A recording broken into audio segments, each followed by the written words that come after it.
ia faly miarabantsika indray amin'izao fotoana izao toy any tamin'ny heriny ataontsika teantsika nyjanona dia toizantsika kely fotsiny dia hiditra amin'ny manaraka tsika fa tena resahako kely amintsika koa araka mitenen'ny lalata telotelo eo amin'ny hoe ny fahalalana baiboly miteny izay mihitsy ringa ny oloko noho ny tsy fahalalana dia nefa koa izy miteny koa hoe fahalalana mampieboebo mety betsaka sika tany dia ny tantara izao zava-misy zao fa tsisy vahaolana mety tonga dia hitantsika koa hoe mety le namako mihitsy zay na hoe ry zareo retsy mihitsy zany fa tsisy vahaolana lasa tantara fotsiny le izy fa ny anton'izao dia tsy ho tantara fa ny anton'izao dia nitenen'i Jesosy hoe ny marina ozy izy fantatrareo marina ary marina nafaka anareo tsy handevo dia isy vahaolana foana ho zarentsika dia efa voalaza foana Jesosy Kristy tompo sy ny baiboly dia manasa antsika foana mamaky baiboly fa raha vao tsy baiboly tsy zavatra fantatsika na za mitory zany na tsika mizary na tsika zay ampandrenesina ny tena fa amin'ny akamaroany zavatra hotoriana mantsy lasa ohatr' zany lasa tantara le izy ozy izy ihany na ohatr'zao tsangana tamin'ny maty ohatra fanoharana ray dia nakary dia eboebo be rehefa avy eo fa tena hoe fantatritsika marina dia marina nafaka atsika tsy handevo fitiano kely ny tamin'ny heriny baiboly laza tamin'ny heriny fa misy bibity dia misy vehivavy dia hitantsika le bibity moa hoan'izay matadidy fanjakana zay ny bibity amin'ny baiboly hitantsika any amin'ny Daniela hitantsika amin'ny apokalipsy dia ny vehivavy izy inona fiangonana dia hitantsika koa iza le fiangonana zay mitaingina amin'ny bibity zany hoe mitondra n'le bibity zany hoe mametraka n'le fanjakana amin'ny andro farany hitantsika izay voalaza amin'ny baiboly koa amin'ny apokalipsy fa ny bibity ozy izy ny vehivavy izy dia vehivavy janga zany mpivaritena zany dia hitantsika ny zavatra rehetra nisy tao anatiny mpivaritena zany maloto mpivaritena zany tsy madio fa mpivaritena raha nitina anao dia inona ny ataony manao maquillage miaingo mampiseho zavatra ivelany satria tsika ozy izy ny baiboly dia mandeha amin'ny maso azonareo tsika mora voafitaka ny finoana avy amin'ny toroteny ny finoana zany tsisy resaka maso zany ny finoana dia avy amin'ny tenin'Andriamanitra fa itsika mora fitana amin'ny maso dia voafitaka tsika ohatran'ny loto ohatran'ny evo zay na voavoan'ny evo satria raha mijery zao tsika le fiangonana ireny hitantsika le izy toy isitsika ao marin'Andriamanitra fa ny trano ny joalajoala ao marin'Andriamanitra fa misy volamena be ao ny carreau mamiratra tsara ao marin'Andriamanitra fa manao kanjo fotsy daholo zareo fivavitsanga zany mametraka ny apparence ny fisehoany ivelana satana nanao an'izay tamin'ny voalohany satria tsara tarehy izy raha mamakytsika ny Ezekela 20 Isaia 4 tsara tarehy izy tsara endrika dia nampiseho an'izay dia zay foana ny fomba fiasa ankehitriny ny satana raha tianareo fantatra mampiseho an'izay fomba fisehoany ivelana izay dia toizakely ohatr'izao ny fomba zao ny rafitra ny firenena anankiray zay rafitra efa nisy tany aloha indrindra ka hatramin'ity androany amin'ny Egyptianina zany io dia ataontsika hoe eto ny filoham-pirenena faharao tamin'izany dia avy eo nisy ny antsoina hoe vizira mpisorona tamin'izany zany dia avy eo misy ny tamin'izany ireo daholo le izy contremaître gouverneur fa raha amin'ny endritsika izao zany dia misy ny filoham-pirenena misy ny ministra misy ny député misy ny rehetra dia atontsika ato mpanompo na hoe andevo ny fiantsondry zareo azy zany hoe miasa ho andry zareo na koa hoe lazainy koa amin'ny fomba fiteny anankiray hoe bétail zany hoe atao hohanina raha mety fiangonana ianao zay ka enao foana volanao lasa dia tadio zay fa ohatr'izao le rafitra ka na fiangonana antsika dia ohatr'izao ny rafitra ato ohatra raha hijery le hitantsika tamin'ny heriny tsika zao dia misy aty no mitantana ohatra hoe papa ohatra amin'ny katolika dia misy ny cardinal dia midina dia monseigneur dia midina dia ohatrohatr'izay dia ato tsika ato tovy le rafitra ohatrohatran'izao izy zany amin'ny raha endriny hafa dia ny zava-misy dia zao reto olo reto miasa mafy mamelona ny reto dia magaga dia zao rehefa ianao miasa be tena miasa be ianao tsy dia misy vola firy miditra somary sahirana fa raha ianao zay tsy misy ataona fa tsy manao soni efa ty ianao zay sady manam-bola be hitatsika zany raha ohatra hoe DG na ohatr'izany na flo manao siny fotsiny fa jereva ohatra anankiray ohatra hoe mialatsiny ohatra hoe mitarika posy ohatra miasa mafy reny rafitra efatra amin'izay foana zany tsy niova mihitsy mandrakity andrany zay ny antsoina hoe système pyramidal na hoe rafitra telo zoro mitovy zay tsy isy ianao zany raha hiakatra ty ambony aty misy dingana be hoarahanao zay idiny atsika eo izao mahitsika zareo koa ato amin'ny fifinoana zao tafiditra ato ny finoana dia gagitsika amin'izao misy ny FFKM zay mbola hojerentsika amin'ny manaraka zany hoe misy mpitarika dia raha mijeritsika nefa ny amin'ny Jesosy Kristy tompo dia ozy izy hoe fa ianareo kosa ozy aza mba mety atao hoe rabo dikany rabo dia hoe ray fa nareo rehetra izy dia pirala avokoa amin'ny Jesosy zany tsisy rafitra be ohatr'izany mitovy daholo ny asany samy manana misy ny apôstôly izy misy ny mpampianatra misy ny mpaminany misy ny evanjelistra misy ny berger na hoe paster fa mitovy ireo samy tena anankiray nareo izy ary aza milaza ny olona tany hoe rainareo fa ny rainareo izy dia any an-danitra zany hoe raha io zao ny tenentsika dia tsy misy an'izany hoe paparay masina zany aza mba mety atao mpitarika anareo izy fa raha ihany mpitarika anareo dia Kristy ohatr'izao ny zava-misy raha tena ho jerentsika daholo reo zao ny rafitra misy ty ihany ny fantatsika ty zao ny antsoina hoe filoham-pirenena ato tanareo ambadika an'ireo filoha reo zany misy an'ireny rehetrarehetra reny zay tsy fantatsika zao ny zava-misy miafina ty rehetrarehetra miakatra ty miafina ty ny hitatsika sasany raha metimety mbola tsy dia mahita ny aty zany zao ty zany ato ny filoham-pirenena Nations Unies reo mbola hojerentsika tsirairay Satana amin'ny alalan'ny Vatican izy namorona ny jésuite namorona ny Illuminati sy ny franc-maçonnerie ny arakaraka dia reo amin'izay rehefa avy eo nanao antony hoe société secrète zany fikambanana miafina na amin'ny fahitantsika anazy hita masy dia club ohatra hoe Rotary club Lions club Léo club zay zao mety fantatsika zanany reny Banque mondiale resaka financière ato tsika mindram-bola isan'andro manino Madagasikara tsy maintsy mindram-bola foana ny toe-karenantsika efa tsy mandeha rery zany intsony ary tsy tsika rery fa ny firenena rehetra eran'izao tontolo izao satria efa voafatotra ny tendany ka hatramin'ny voalohany dia hiditra amin'izay tsika nitoy any amin'ny manaraka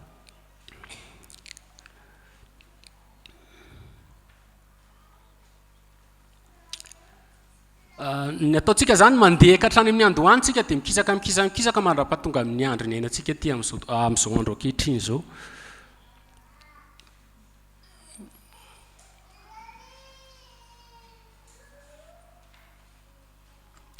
mety efa hitantsika angamba le hoe chevalier templier na hoe miaramila ny tempoly ny hoe amin'ny film io matetika misy ny tantaran'ny templier ara-tantara tamin'ny 700 taona tamin'ny andro ny ainantsika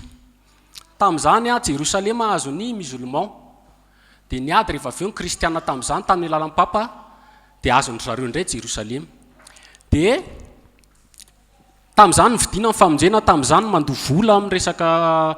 ohatra hoe fanavery be tabe zava-nisy tamin'izany dia ireo mpanjaka rehetrarehetra atao Europe ireo nandeha izy indray mpandesa taona ohatra ny ataon'ny musulman amin'izao io mivavaka ny Jerosalema dia mitondra rena zay manaka atao ihany mahavita an'izay mitondra rena be tabe dia ny andalana mbola misy mislamo nanafika sy dahalo manafika dia voaroba dia misy Hugues frantsay Hugues io eo amin'ny sivy-lahy eo zalahy tamin'ny voalohany nanomboka hoe hiaro an'ireo mpino kristianireo any amin'ny Jerosalema zay ny atomboana dia ny antombo dia avy eo ny raisin'ny papa tamin'izany ho lasa rafitra katolika hoe hiaro ny mpino katolika hivavaka ny Jerosalema dia hitantsika hoe inona nefa kay zavatra nataony zareo rehefa avy eo zay zany tantara zay ny tantara voalohany antsoina hoe franc-maçonnerie na société secrète na hoe fikambanana miafina zay misy ohatr'izao izy misy karazany 5 izy fa ny misy amin'izao andro amin'izao androntsika izao dia reto sisa eto Madagasikara misy koa atoroko anareo rehefa avy eo tiako jerenareo daholo reo symbole reo marque ahafantarana andro zareo misy fiangonana zao misy an'ity fa tsy malala hoe inona dika an'ity fa raha fiangonana zay misy an'ity dia elao ito rehefa manomboka any faratapiny amin'ny gradiny zareo dia io ny ny peratra sy ny firavaka. Ozy izy ny style Webster hoe ny templier izy dia miforona tamin'ny 1118 sy fotoana tao reo amin'ny première croisade tarihan'ny farisen'ireo musulman ary nazahoan'ny Vatican indray an'i Jérusalem. Tamin'ny voalohany dia andehan'ny olona izay voatokana hiara-mivavaka nakany Jérusalem nipetraka tao amin'ny rifin'ny temple ny Solomon izay na tonga ny anarana hoe chevalier de templier. Dia tamin'ny taona izy neken'ny papa hoe ho rafitra katolika romanina, zany hoe ao amin'ny papa zany ohatrany amintsika hoe rafim-panjakana dia misy miaramila, misy polisy, zay ny rafitra, dia neken'ny papa hoe rafitra. Ito antsoina hoe Albert Pike, io ny papany satanika tamin'ny 18e siècle. Namorona Ku Klux Klan, io ny gradiny raha franc-maçonnerie mbola hidirantsika izay raha misy fotoana io nandika an'ilay 33 degré. Izy ny grand prêtre ny église satanique, général io tamin'izany. Dia izao ny teneniny tahaka an'ireo fikambanana miafina hozy izy ny templier dia manana foto-kevitra roa. Ny voalohany miafina, io le izy culte luciférienne, zany efa afaka amin'ny devoly, voatokana ho ampitarika, efa hitantsika izay amin'ny heriny tamin'ny heriny. Ny faharoa izy ho an'ireo valalabe mandry dia ny finoana katolika. Io ny tiany teneniny. Ny templier zany izy fantatr'olona hoe katolika. Fa ireo izay tena malalana eo anatiny dia mivavaka amin'ny Lucifer.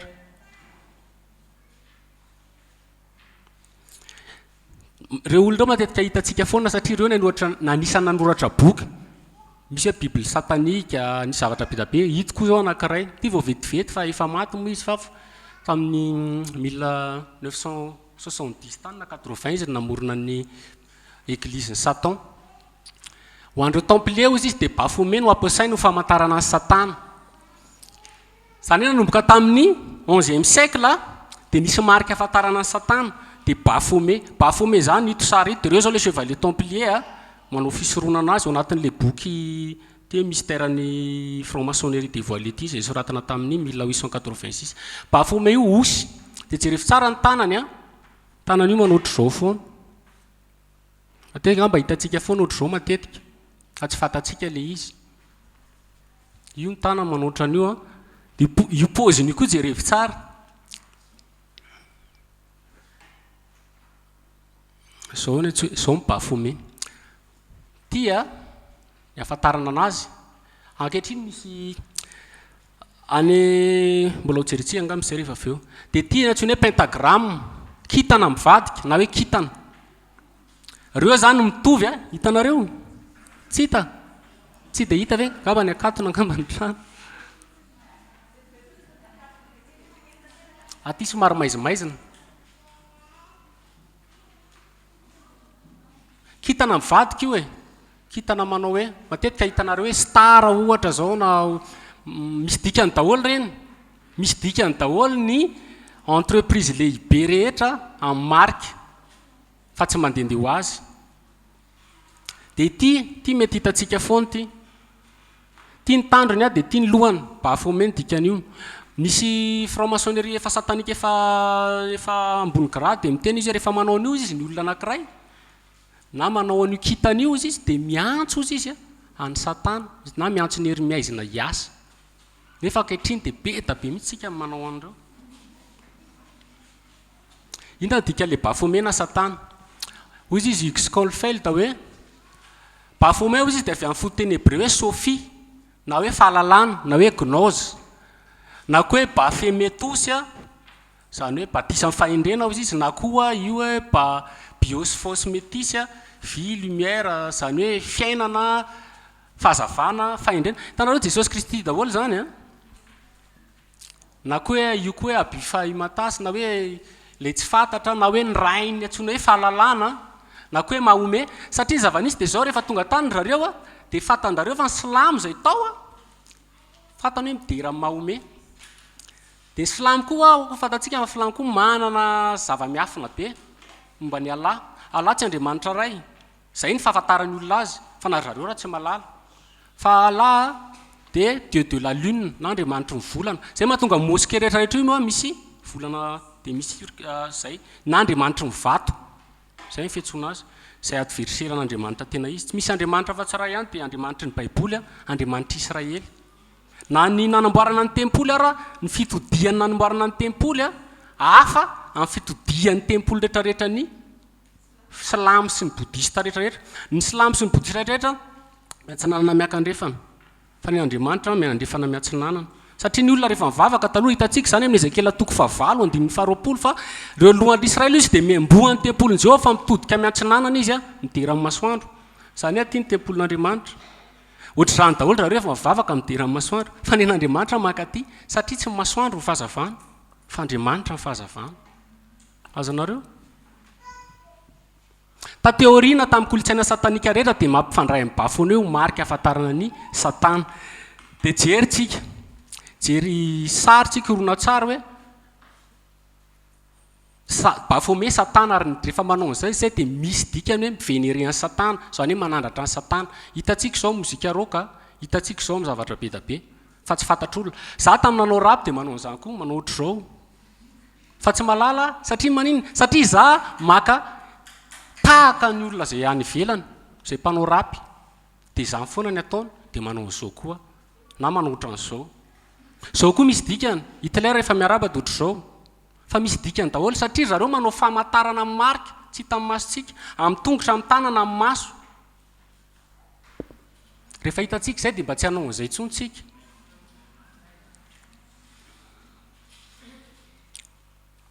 iza daholo le manao an'le izy dia mety gagitsika hoe izy daholo ve zany rehetrarehetra zany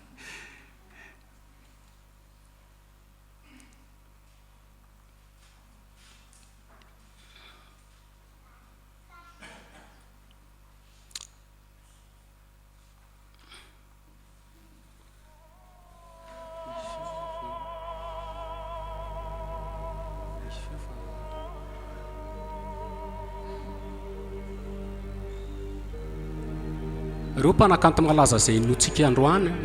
inon'ny olona maro amin'ny télé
anankiray 666 ny dikany azavaiko anareo avy eo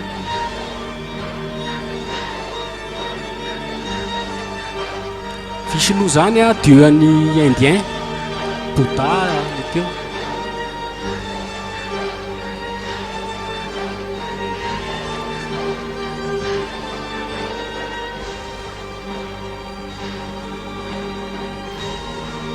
reo zao misy be da be Barack Obama zay olona hitanareo malaza zay ngamba mifehana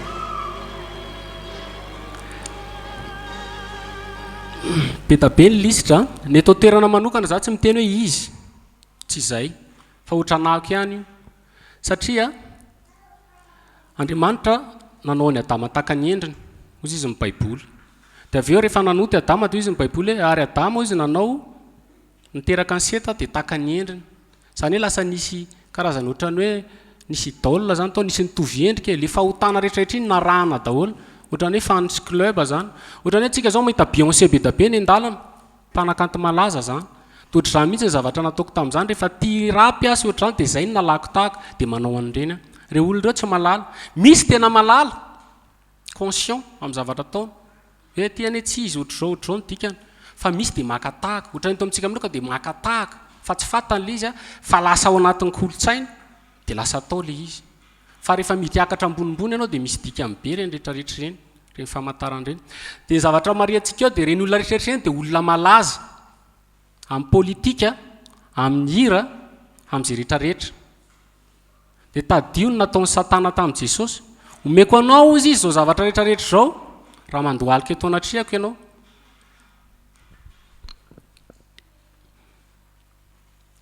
Ty tany ty tsy any Jesosy Kristy tompo. Na koa zareo manao an'io tandrika io.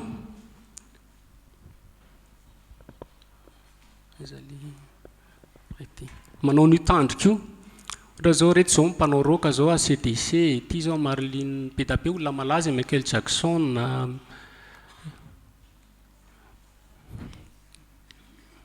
ty zao tam'izany Kanye West mpanao rap io dia ty JG. Ireo ny tena tiany tanora ankehitriny. Dia jereo ny zavatra anaovana. Bafome. Ty zao amin'ny clip zay mandeha foana amin'ny télé reo fa tsy hitan'olona, tsy hitan. Zay ne mahatonga ny tanora ankehitriny sarotra anariny. So tsy fantatsika ray aman-dreny. Satria ny télé ny asiantsika mitaizany zaza. Nefa misy zavatra pitaina fanahy io, misy zavatra pitaina dia lasa sarotra anarina zanak'ireo, lasa indrindrandrindra resaka fijangajangana tena anisany ampiasandry zareo mihitsy amin'izao andro faran'izao fijangajangana. Zay mahatonga ny tanora vao kely dia efa malala zavatra. Ny paozin'ny tanora amin'izao tsy mba misy masina sy madio zany intsony. Fa reo mpanakanto ireo daholo ny alany tahaka.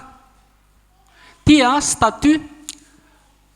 tsangam-bato atsangana amin'ity 2015 ty any Oklahoma any États-Unis. Zavatra malina dia zao tamin'ny 2012 dia nisy kristianina eo amin'ny lapan'ny tanàna io. Misy kristianina nametraka ny didy 10 teo amin'ny toerana io. Dia tonga ry zareo dia ho asorina ilay izy dia ho soloina an'io. Dia jerevy ilay tanana ohatra. Jerevy ilay tanana. Jesosy ny teny mihitsy amin'ny andro farany dia sarany ny osy sy ny ondry. Osy avy amin'ilay ratsy, Satana. Osy mantsy ny lohan'ilay boka. Dia jerevy ilay tanana, jerevy ilay tanana, jerevy ilay tanana, jerevy ilay tanana. Tanana mitovy Washington namorona ny rain'ny fahaleovantenany Amerikanina. Fa jerevy daholo ny position. Misy zareo zany efa lasa lavitra be, tsika mivariana. Dia jerevy ilay tanana.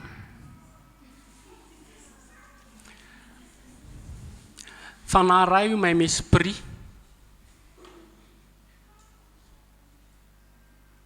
Efa nijeresika tamin'ny heriny ilay zavatra tao anatiny, dia zao tsika mbola mijery ihany koa. Ty zao ilay signe cornu. Matetika ty ny matetika hitatsika. Oui. Ito. Jesosy ny katolika. Fa tsy Jesosy. Jesosy ny tena marina hoe fanahy izay foana hoe tsika mivavaka amin'ny fanahy sy ny fahamarinana. Fanahy zany tsy zavatra tsapainao tanana. Hoe andehanao dia hivavaka dia hisaro dia miakohaka eo. Antsy zany. Raha mamaky tsika hoe vakiky kely zay Deutéronomie 5. Deutéronomie 5. Ny sary zany soa rehefa mivavaka amin'Andriamanitra fa tsy finoana zany. Deutéronomie 5. 4 azafady amin'ny anaran'i Jesosy. Deutéronomie 4.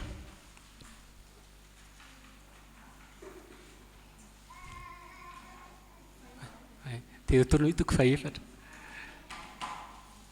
Akio mama ary ankehitriny andiny fa 5. Dia tandremo tsara ny fanahinareo fa tsy nahita endrika akory ianareo tamin'ny andro izay nitenenan'i Jehovah taminareo tao amin'ny afo tany Horeba. Fandrao manao ratsy ianareo ka manao sarin-javatra voasikotra ho anareo arak'izay endrin-javatra na inona dia sarin-dehilahy na sarim-behivavy na sarim-biby izay etỳ ambonin'ny tany na sarim-borona manana elatra izay manidina eny anabakabaka na sarim-biby mandady na mikisaka amin'ny tany na sarin-kazan-drano izay ao amin'ny rano ambanin'ny tany. Zay teny mihitsy Andriamanitra aza manao sary na sarin-dehilahy. Tamin'ny andro Jesosy zany hoe tsisy fankatsary. Tsisy fankatsary zany. Ankehitriny Jesosy ohatran'io. Fa raha mamakinareo ny Isaia 4:5 dia tsy nisy endrika nahafantarana azy. Jesosy tonga teto zany tsoroko an'ireo tsy olona bogosy, tsy olona bokona be, fa olona tsotra izay tsy nisy endrika ilaivan'ny olona azy. Satria tsika mandeha amin'ny maso. Raha io kosa ny hitanao izy hoe olona masony io, fa tsy zany no izy. mifanohitra tanteraka mihitsy zany ny baiboly sy ny fieritreritra atsika tsy misaina an'izay ao an'andriamanitra ianao izy fa misaina an'izay any olona fisainantsika zany ohatra zao ny olona rehefa masina fa ianao masina raha manomaky ianao ny epistily rehetrarehetra dia masina ao izy ianao vo manomboka ho an'ireo olo masina rehetrarehetra rehefa ao amin'i jesosy ianao dia masina fakitsika kely Isaia 4:20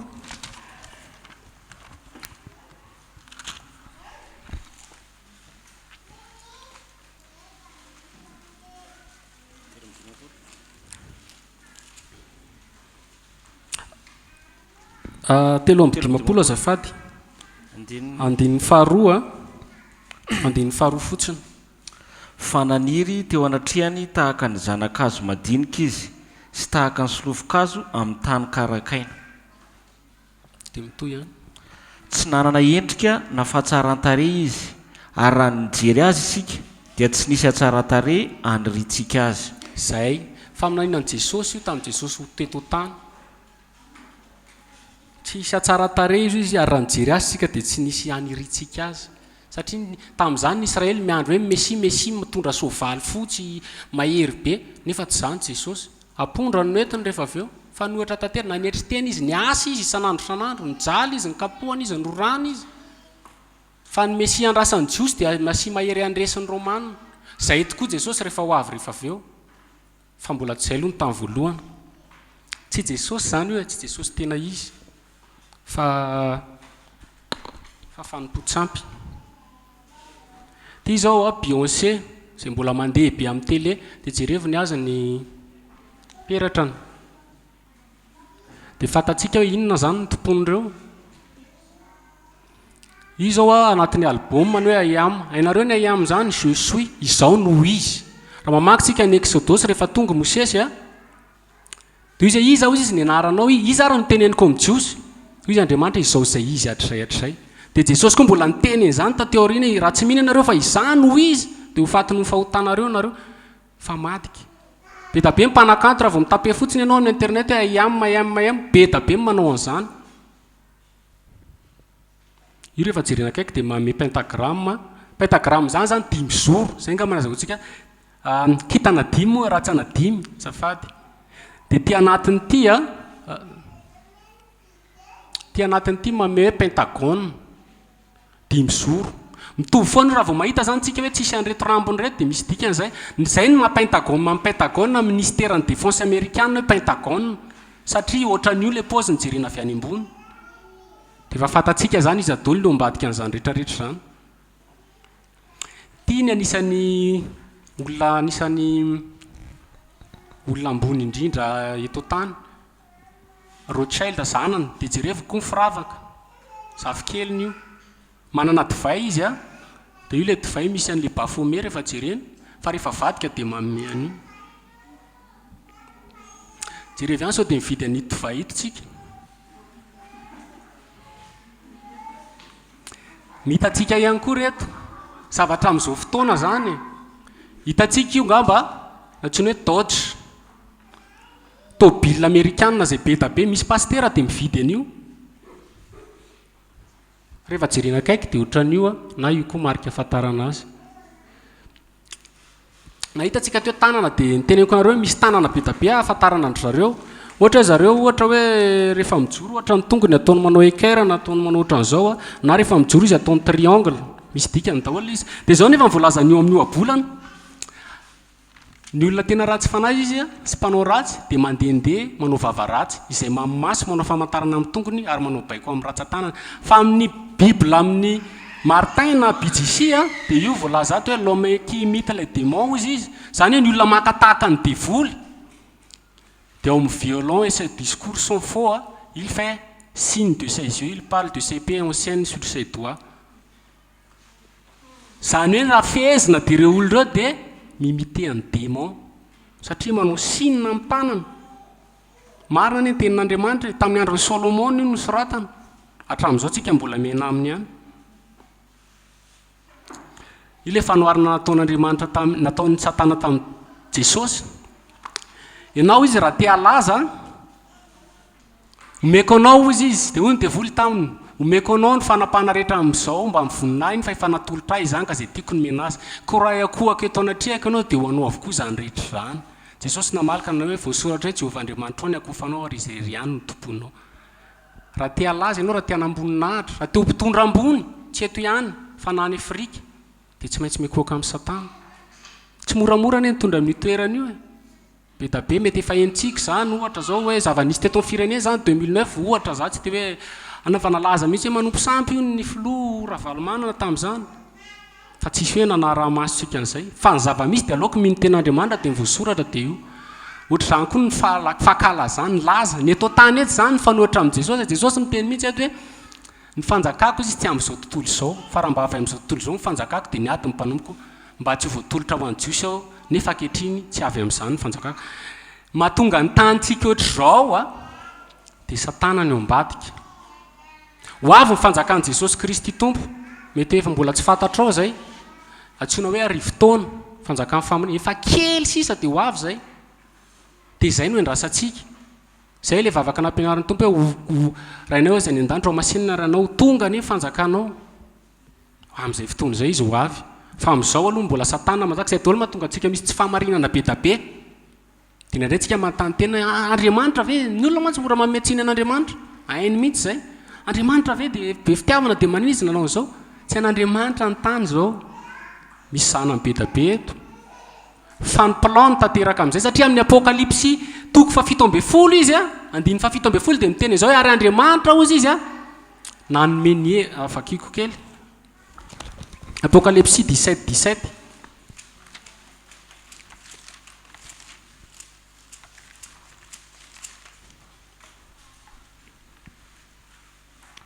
fa andriamanitra efa nanome fo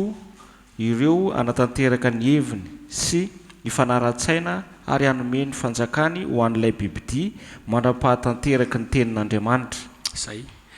amin'le mpitantanana zay sy le bibidia sy le zava-misy rehetrarehetra ho an'ny olona rehetrarehetra amin'ny tantana firenena amin'ireo zay mikasa ny ametraka le nouvel ordre mondial na rafitra vaovao iraisam-pirenena vola iraisana miaramila iraisana tany iraisana zay daholo mantsy le programma zay efa iseho toy izy andriamanitra ozy izy a nanome fo azy mba hatanteraka ny sitrapony zany hoe fatanterahany fahateziran'andriamanitra rehetrarehetra amin'ny apokalipsy io a dia amin'ny lalan'ireo olona mitondra ireo mamaky tsika misy guerre efa isy guerre nucléaire isy ady lehibe resaka nucléaire eny tsy ho ela ao koa fantatsika zany vo namaky vavao momba an'izany aho zao io Iran no mena lalana io hoe mahazo manao arme nucléaire isy ady atoato dia raha mamaky tsika any amin'ny baiboly a dia zany ny ady rehetrarehetra ny krizy rehetrarehetra ny fahoriana rehetrarehetra ny mosary rehetrarehetra dia avy amin'izay a dia andriamanitra izy nanome fo ireo mba tanteraka amin'ny planany fantatsika izy fa amin'andriamanitra isika ary zao kosa dia mipetraka eo amin'ilay ratsy avokoa inona ary ny ataon'ilay mivavaka amin'ny bafome satria ohatrany ohatrao tsy fantatsika tsy ratsy zany fa famantarana amin'ny tanana zao ny zava-nisy tamin'izany fotoana tsy voafehan-drareo le arena satria sady mitondra arena izy ny miady dia ozy izy hoe tsy mety ozy izy fa aloha omenareo anay ny arena anareo tazominay dia omenay taratasynareo ho famantarana fa anareo le arena zany hoe zareo ny banky voalohany nisy banky zany tsy voavetivety dia nangonon-drareo daholo ny arena rehetrarehetra dia taratasy fotsiny sisany ianao ohatrany hoe le ohatrany amin'izao fotoana mihitsy dia ny ananakarena izy fa ny arenany a dia arovany amin'ny lalan'ny fombafomba hoe raha amintsika ohatra hoe odigasy na ohatra zany fa tena zay mihitsy ny zava-nisy dia nanomboka nisy fialonana ny mpanjaka tamin'izany fotoana mpanjakany Eropa toy izy le mpanjakany Eropa hoe reto izy izy tena ho atahorana papa koa tamin'izany manomboka tsy dia nanana fahefana tamin-drareo dia nenjehana izy dia rehefa nenjehana izy dia tratra ny templier rehetra tamin'izany dia ny zava-nisy amin'izay dia zao ny fotom-pitorona dia rehefa ny fotom-pitorona sy nisy ny joro vavolombelona dia zao ny zavatra ataon-dry zareo amin'ity boky ity Philippe Antoine io mémoire historique des templiers zany hoe tantaran-drareo taloha dia misy fijoroana vavolombelona be da be ka hatramin'ny 200 be da be izy 300 ngamba ny olona nijoro vavolombelona dia zao ny zavatra ataon-dry zareo renoncement à Dieu izy crachement sur la croix rehefa mifianihana zany hoe hiditra amin'ny templier anao dia zay ny atao zany hoe mandahan'andriamanitra dia ty koa misy témoin anankiray hoe tena de Glouton ty na eto izy fa nisy fitenenany ratsy zany dia permissionna sodomie zany hoe homosexuel ataon-drareo zany rehefa miafina zay mahatonga antsika am'izao mahay mpitondra ambony hoe homosexuel na hoe pédophile. Misy taona zao tantarany katolika ohatr'izany cardinal tratran'ny resaka pédophile. Am'izao zao ny resaka reine d'Angleterre sy ny gouvernement iza moa David Cameron mbola tratran'izany tantara zany satria izay foana rehefa miamiakatra ianao manakaiky ny satana ohatra antsika rehefa miaraka amin'ny Jesosy dia famasinana ny antsika ny tanjony madio fa rehefa miaraka amin'ny satana ianao dia faratsiana rehetrarehetra izay nitenen'Andriamanitra tamin'ny Leviticus ireny rehetra no ataonao mamono zazakely manao sorona zazakely ray amin'ny zazakely beta be falotona fa vetavitana ohatr'izay daholo ny zavatra ataonry zareo dia hito misy anankiray izay nitsipihana kely hoe 2 mois après ma réception izy ayant demandé une instruction zareo raha fitiniko dia zao hoe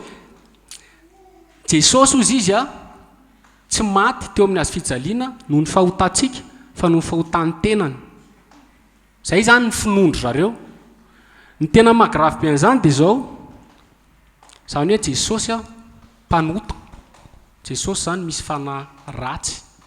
dia zay ilay tsony hoe tsy mahazo famelan-keloka raha hitantsika hoe fa izay miteny ratsy amin'ny fanahy masina ozy dia tsy mahazo famelan-keloka mandrakizay satria ozy izy ny olona hoe azo mpanahy maloto izy zay ny teny ratsy amin'ny fanahy masina io hoe azo mpanahy maloto izy dia nazavain'i Jesosy hoe tsy mahazo famelan-keloka zay ny zavatra ataondry zareo hoe templier ny fehany tao amin'ny katolika romanina dia misy antsoina hoe chevalier templier na miaramila ny templier na miaramila ny tempolin'ny Solomon zay mivavaka kristiany ny velany fa satanika anatiny tadidinareo ilay zavatra nataontsika tamin'ny heriny hoe misy tantara roa eto miafina tsy fantatr'olona fa misy ny andro zareo ihany malala azy dia le miafina efa tentsika zavatra miafina zany ratsy mbola misy very zareo ankehitriny misy zareo ankehitriny reo ry zareo reo tsy fanta tamin'ny maty Mandela zany hoe tena ngamba filoha tsy efa ho 5 nandevina azy Barack Obama Nicolas Sarkozy François Hollande be da be Mandela dia anisany lehibe indrindra amin'ny chevalier templier tamin'ny génération tsika ny olo malaza n'izao tontolo izao dia ko fantatsika fa laingany efa afetsika Jesosy miteny mihitsy any amin'ny Luka 4:12 fa zay zavatra rehetra ataony olona ho ambony izy dia efa vetavetana io anatrehan'Andriamanitra aokotsika hiratra amin'ny masontsika olona niady tamin'ny apartheid io olona laingy zany fa programme efa nisy taloha daholo zany zay rehetrarehetrarehetrarehetratsika olo malaza rehetra mihitsy satria ny laza n'izao tontolo izao tsy lazan'Andriamanitra nangalarin'olona Jesosy Kristy tompo ny laza ankehitriny reto zareo ny feteny anniversaire 900 ans izy tamin'ny 2013 satria zareo ny forona ny fanjerentsika teo hoe 11e siècle zay 700 taona tamin'ity izy no forona reo sisa reto ohatra anankiray hoe iza sisa zareo hito zao mpikambana maharitra ao amin'ny ONU zany hoe ny programme zay mivoboaka amin'ny ONU dia misy ratsatanana misy programme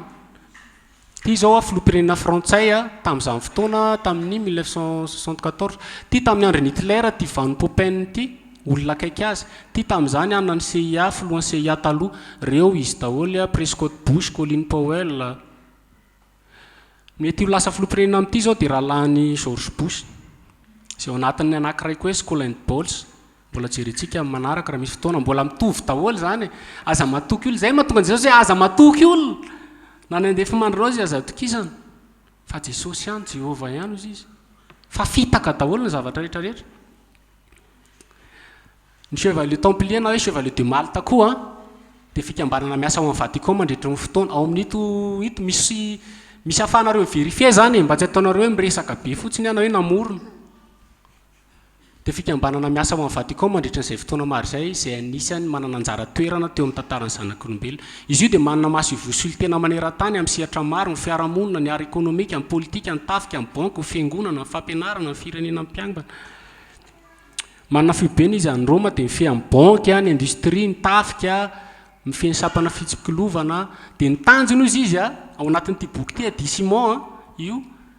ny titran'le boky ny tanjony izy dia ameriny indray ny taona maiziny Moyen Âge nareo ny taona maiziny Moyen Âge zany taona mainty tamoena azy zany tamin'ny lalan'ny fivavahana namon'olona tapitrisany fiangonana katolika izay idirantsika rehefa avy eo tatsika zany amin'ny tantarana amin'ny dessin animé hita eto amintsika aivandro io misy eto amintsika fa masy vo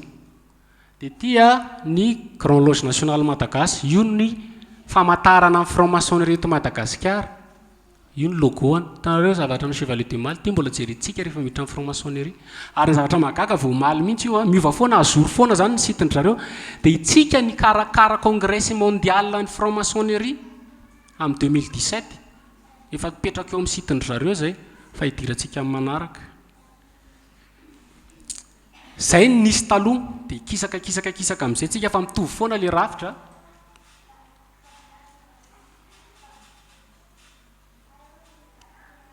dia androsy ihany tsika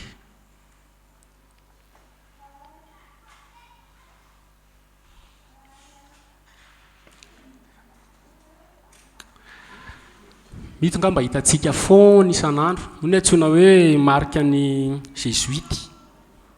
izay niforona tamin'ny 15e siècle hito a docteur Alberto Rivera ancien jésuite izy tsy jésuite taty ambany nakamaron'ireo olona rehetrarehetra tsy mahalala an'izany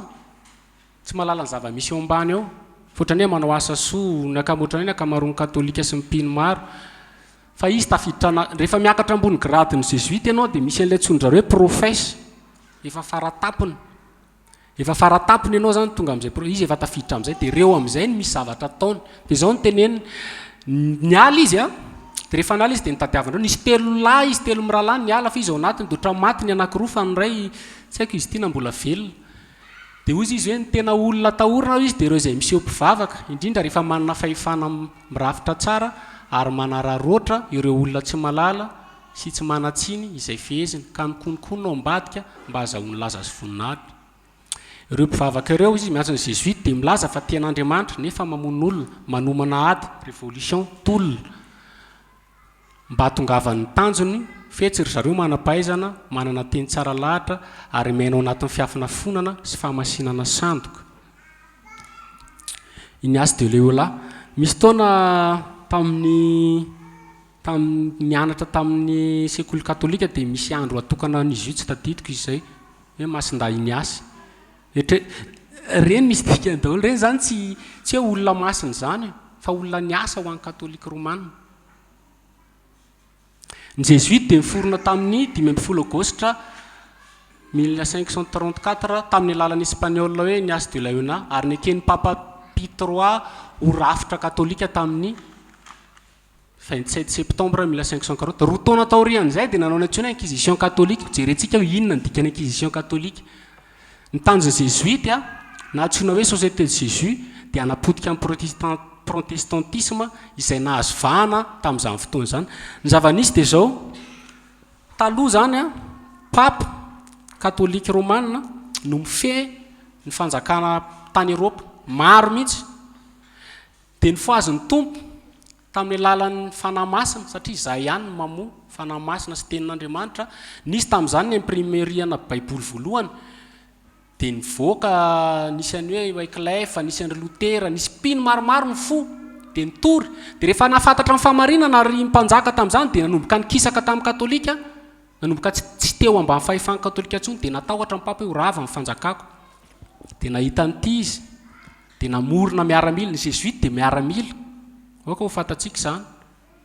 miaramila zany na miforonona mba hamotika hamono dia zay ny tanjony fironana ny jésuite anapotika ny protestantisme zany hoe izay miproteste tamin'ny katolika zay ihany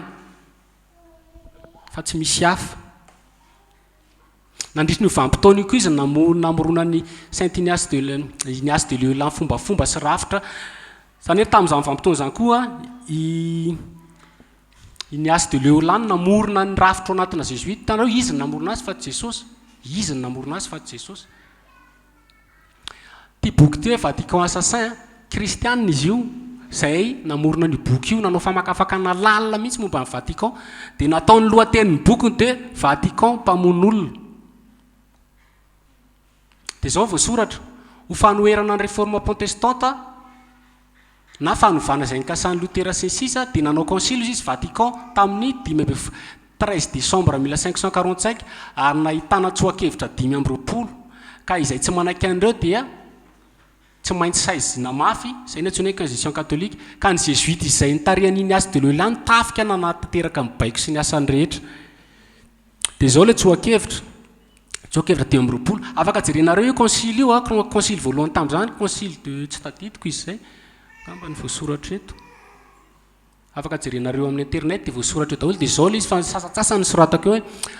manamelika ary manasazy ny foto-kevitra ivelan'ny katolika manamelika ary manasazy ireo izay tsy mino ny famonjena avy amin'ny fahasoavana izay mino izy fa misy famonjena avy amin'ny fahasoavana zany hoe amin'ny katolika tamin'izany ny famonjena tsy amin'ny fahasoavana fa misy asa tiany anazy ny famonjena izy dia mila mavita baptême eucharistie confirmation réconciliation onction ordre mariage misy atanatohatra tadiditsika nefa rehefa namakytsika ny exodosy 20 dia miteny an'izao izy raha manao altara ianao dia oka tsisy ambaratonga ary raha mandinika ny tempolin'Andriamanitra ianao tsy dia misy an'izay ao anatiny eo fa tonga dia mitovy tatana satria tsy tokony nisy fanelanelana amin'Andriamanitra sy ny olona so iseho izy ny fahatanjahanao iteny ianao iconfessy amin'ny mopera koa avy eo mety miresadresaka izy dia iteny amin'ny namana dia eo ianao dia fantatr'olona rehetra ny zavatra ataonao fa le izy dia Jesosy Kristy tompo ihany izay niteny antsika izy ihany mitarika anareo direct avy amin'Andriamanitra zany ny antsoina hoe finoana famelan-keloka fivavahana fa tsy misy atanatohatra zany manamelika izy manasazy ireo izay tsy mino fa misy ny transsubstance izy zany hoe Jesosy Kristy ao anatin'izy ity zay le finoany katolika ao anatin'iny Jesosy nefa raha makisika ny tenin'ny tompo teo azao atao fahatsiarovana tsika mantsy olona mora manadiny fa izy lasa fanompo-tsampy iny zavatra iny dia lasa hoe iny Jesosy tsy Jesosy iny manamelika ary manasazy ireo izay tsy mino fa tsy misy famonjena ivelan'ny fiangonana katolika manamelika sy manasazy ireo izay tsy manaiky fa papa ny vicaire du Christ zany solitenany Kristy misoratra io eo amin'ny satroka amin'ny papa hoe izy ny solitenan'Andriamanitra ka ireo izay tsy mino zany ka ianao raha mamaky baiboly dia fantatra hoe tsy izy zany dia mivoaka ianao dia voaheloka amin'izay ianao manamelika ny fahalalana ny miteny sy mitory ivelan'ny pretra satria tamin'izany nanomboka nasantory no eto fanahy masina ny mpitory tamin'izany dia nitory hoe zao dia nanao rafitra ny katolika ampretra ihany no mahazo mitory dia io ny antsoina hoe inquisition ny inquisition amin'ny dictionnaire ahitantsika an'io ny inquisition dia avy amin'ny teny hoe inquisitio na hoe enquête famitorana zany famakafakany rehefa misy olona reny tratra dia fakafakany izy aloha zany ianao raha tratra ohatra hoe mivavaka fotsiny amin'izao anao tsy nisy mpanelanelana dia tratra dia sitominy ianao dia fakafakany efa manino iny ty ataonao ty aizy ianao mipetraka inona ny anton'izao tsy fantatronga ohatr'izay enquête zany famitorana izay noforon'ny eglizy katolika mba hanafahana miady sy mamongotra ireo miopefy ka mitsara ireo olona manohitra ny fiangonana manomboka misazy kely indrindra miala tsiny amin'le anina satria mbola tapena izy manomboka misazy kely indrindra ka hatramin'ny lehibe indrindra dia ny fanamelomana ho faty dia ny inquisition katolika zany nandritry ny 15e siècle ka hatramin'ny 17e siècle na 18e siècle teo amin'ny 200 taona teo atapitrisany olona maty noho ny anaran'Andriamanitra zao ny antsoina hoe inquisition misy olona ato antony ampijaliana ny tanjona amin'io dia manao renoncement zany hoe miala amin'Andriamanitra tadio fa isy inquisition rehefa amin'ny andro farany sao adinitsika ho tapandoha izy zay tsy manaiky amin'ny biby ity sy ny mariky iveriny io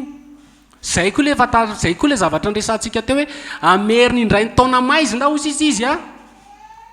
vampitoanany moyen-âge iveriny io raha mandingitsika zao ny any amin'ny resaka iny Maghreb iny dia zay mitonona ho Jesosy Kristy tompo dia efa tapahan-doha salamy manao azy dia fantatsika koa fa misy zavatra anankiray tokony fantaritsika dia ny papa ankehitriny dia jésuite dia fantatsika ny tanjon'ny jésuite ary efa nitenen'izany izy mbola tsisy papa jésuite zany raha tsy tamin'ity mbola hidirantsika zay rehefa avy eo ohatr'izao ny atao tamin'izany dorana daholo ny kristianina amp'izany ity zao misy pretra katolika ty any antsoina hoe no de Saint Barthélemy io ny tena natsiravina indrindra 3 arivo ny maty ndray alina tena feny rano tanàna protestanta rehetra tamin'izany ny maty dia nisy mpanao gazety zany ny fantatry ny mpanao gazety io any andafy any dia nanontany any papy izy tamin'izay papa Jean Paul II hoe ahoana ozy izy nanaovanareo leka ny acquisition tamin'ireny inona mba fieritreretanao azy dia namaly izy dia io mivaly teny tao anatin'ity raha ijerinareo a tamin'ny 2000 ozy izy hoe Andriamanitra izy dia mameny olona tsirairay ny andraikitra sy ny asa mba hitandremana sy hitandrovana ny fahamarinana ka tamin'ny alalany finoana sy ny moraly izy dia voatery mampiasa ny fomba rehetra ahafahana miaro izany ny fiangonana na dia tsy mifanaraka ny filazantsara azy indraindray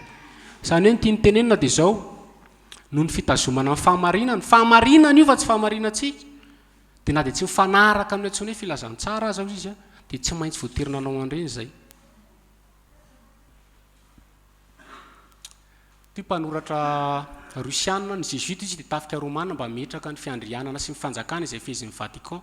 ho amin'ny ho avy dia papa izy no mpitarika tsara ho marena kely fa na le biby anankiroa ny ray fiangonana izany hoe fiangonana mikambana dia anankiray fanjakana mikambana dia papa no mitondra an'io Vatican no mitondra azy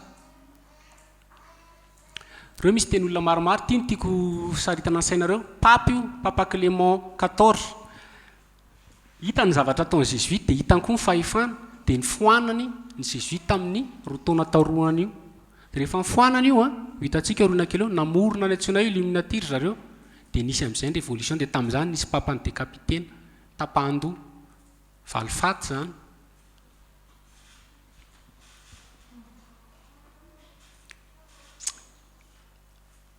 teo anatin'le Vatican Saint-Saint ao anatin'le ty le Eric Phelps ty izy ty kristianina izy io dia tia ny bokiny a dia ny fikambanana jésuite izy dia manana filoha-tsoina hoe supérieur général des jésuites na papa noir izay mibaiko sy mitantana ny fikambanana tia 29e général mahatonga anazy hoe papa noir dia papa noir zany tsy miseho ohatrany hoe noir mafaitsoko azy fa zay ny heviny nahatonga anazy antsony hoe papa mainty tsy miseho izy tsy fantatr'olona mihitsy tsika zao ka mba mety voandrano malala an'izany hoe misy papa noir tsy fantatr'olona mihitsy nefa izy no manana fahefana be indrindra ao aroany papa ndraindray ry izy mbola mibaiko ny papa dia izao koa ny tsy fantatsika ny démission fantatsika dia démission ny papa ihany fa nisy démission anankiroa dia io ny ray a dia papa ny ray io zany efa plan zany efa programme dia hito ny solony amin'izao ty izy amin'izao ny Adolfo Nicolas tamin'ny 2008 tadi koa fa taloha kely n'izay Benoît XVI ny démission raha tsy raha tamin'ny daty io a anankiroa zany zao no mitondra eto tany a anisany mitondra dia izy roa lahy Adolfo iny a Nicolas dia papa François ny fotoana mety mbola jerentsika ny ronatsara izay a George Bush a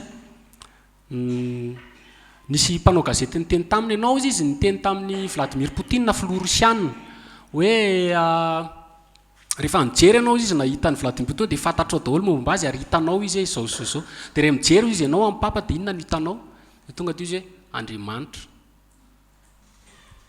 satria hitantsika hoe ny société rehetrarehetra fikambanana miafiny atao tany dia Vatican no mifehy azy ka hatramin'ny mafia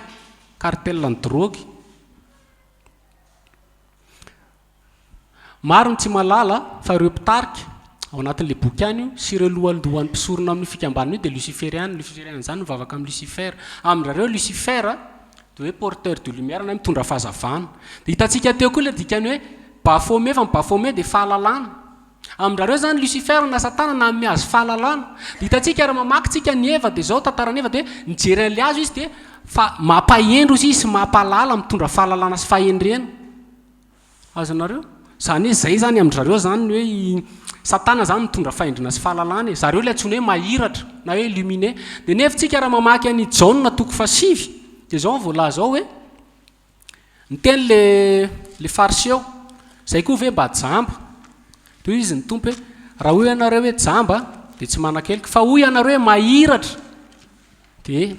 tsy ho voavelany elikareo zany hoe reo olona milaza ny teriny mahiratra malala manam-pahendrena satria izay ny endry zareo ohatra hoe franc-maçonnerie zany franc-maçonnerie zany mbola jerentsika maraka dia nitanjony dia hoe mitady fahazavana foana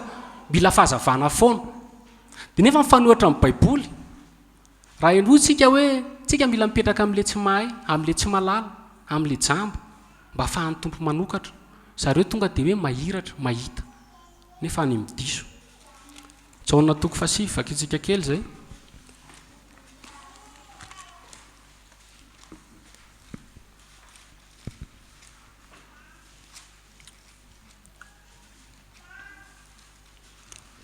Jaona toko fasivy andininy faefapolo. Ary ny fariseho sasany izay teo aminy no nandre izany dia nanao taminy hoe izay kova mba jamba.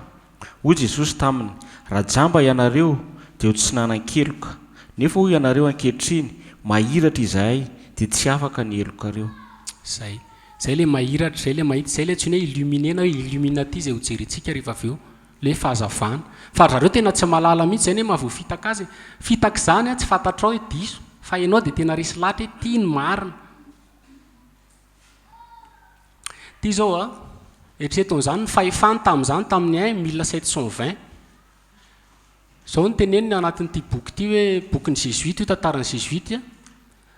Jereva izy fetom-baravarankeliko fotsiny za dia mahavoafehy amin'ny Paris sy ny sinoa ary tsy zany ihany fa izao tontolo izao mihitsy. Nefa ny olona tsy mahalala hoe amin'ny fomba manao ahoana. Zany hoe izy mipetraka fotsiny dia voafehan'izao tontolo izao. Rehefa avy eo jerentsika ny kamo Madagasikara izay tsy fantatr'olona rehetrarehetra, za koa raha mbola vao tamin'ny terina dina ampahafantarin'ny tompo azy. Ny Papanoara izy mifehan'ny fikambandraisam-pirenena, indrindra ny sampana fitsikilovana rehetrarehetra, service de renseignement rehetrarehetra eran'izao tontolo izao, Interpol, police nationale, be da be zany dia any Vatican. Vatican daholo no mifehy azy, Papanoara no mifehy azy. Ireo trangana andraisany anjara, ireo daholo. Kennedy nisy idiran'ny CIA dia nisy idiran'ny Vatican satria nisy lava be le izy. Fa ireo rehetrarehetra ireo dia fa zareo no nanao azy.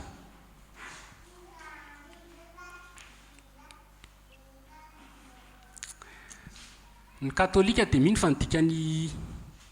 io Salvatore na hoe Jésus ny sauveur, kanefa ny dikany dia io. Misy dikany anaky telo na efatra. Ny dikany anankiray ito dia misy an'ilay antsoina hoe Rose Croix satanika koa io, hafa fa mbola jerentsika. Dia ny amin'ny zareo amin'ny orange jésuite misy dikany koa. Zany hoe misy dikany karazany fa izy rehefa ny ampahafantarina antsika fa ny amin'ny zareo hafa. Ity zao amin'ny finoana ohatran'io ihany koa amin'ny finoana egyptianina dia ohatran'io ilay izy IHS amin'ny finoana egyptianina. Taloha tamin'ny andro romanina dia io no nampiasaina. Manasa antsika maky an'ity ananakao ny fenon'io sermon zany hoe fianianana rehefa hiditra amin'ilay antsoina hoe professe amin'ny jésuite tsika. Lava be ilay izy fa misy zavatra be da be atao. Dia izy ity navoaka tao amin'ny Université Congressional Recol gazety tamin'izany zany. Dia ohatr'izao ilay fianianana. Rehefa ohatra hoe izy ka misy jésuite hiakatra amin'ny grady ambony, satria ny andreo misy antanatohatra, dia miondrika izy dia misy miondrika eo anatrihan'ny azo fijaliana mena izy dia eo ilay supérieur hoe zany ilay général na jésuite dia misy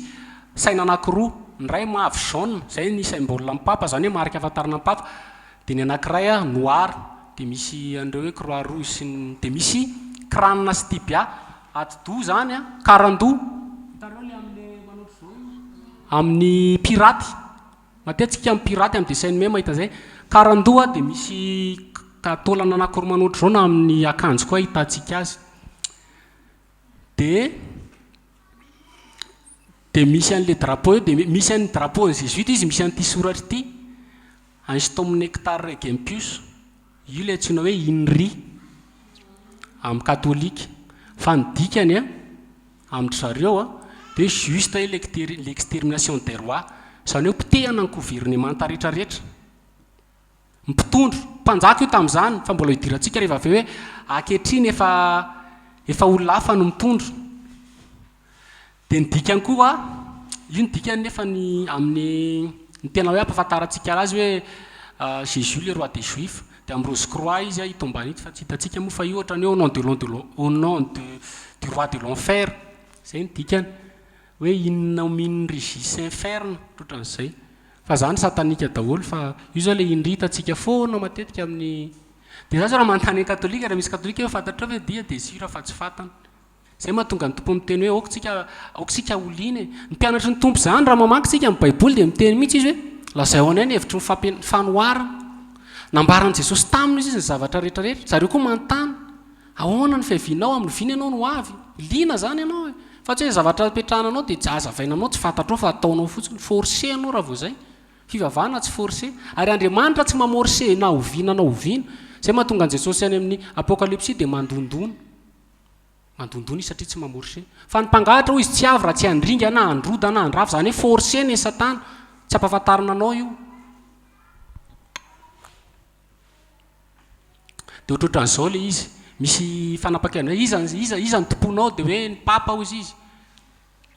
de iza mibaiko anao de hoe ny mpandimby ny asy de leola namorona ny jésuite de efa nyprete efa nanao fanianana ave anao de oui de inona fanianana atao de eo am'izay anapotika an'ireo olona rehetrarehetra nao moa zany ny heretika anapotika an'izay miopefina zay favalo zany fahavalon'ny katolika ny mpitondra ny mpitatana tsy misy famindra-po na ny taona na ny malaza na mahavavy azy ninona de tena tsy manana hevitra ho anahy mihitsy fa mba tena hoe eo ambany fifehezan'ny mpitondra sy mpitatana de inona nytanjana de mba vo baikony ona zany manatanteraka mibaiko ny mpitondro sy ny zay fikasan'ny papa je rehefa tsisy jesosy mihitsy tsisy jesosy io nanoray fa Vatican papa de eo am'izay izy miteny endana ary de eo am'izay hoe alevo ny tany rehetrarehetra zay ny mahatonga katolika manana tany be da be manera-tany efa taloha io jerevo ny tany rehetrarehetra na ny ambany vola inao de manana tany malalaka izy ary gratuit na nomeza amin'ny fanjakana an'ireny fa tsy vidiny tam'izany ka hatram'izao de reo zay tsy manaiky ozy izy de modi zay vo oziny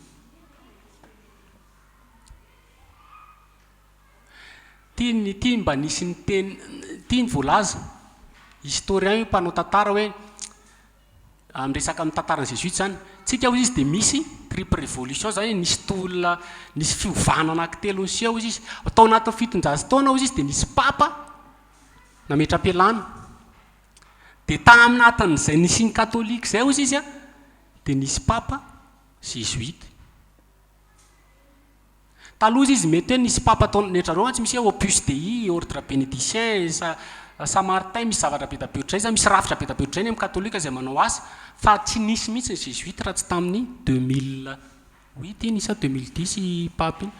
de efa fatatsika ny tanjon'ny Vatican fatatsika ny tanjon'ny jésuite fatatsika rehefa miakatra grady ambony izy inona fianianana taona anapotika ny antsoina hoe église narivay anapotika ny antsoina hoe anao zay mbola mivavaka amin'i Jesosy Kristy tompo marina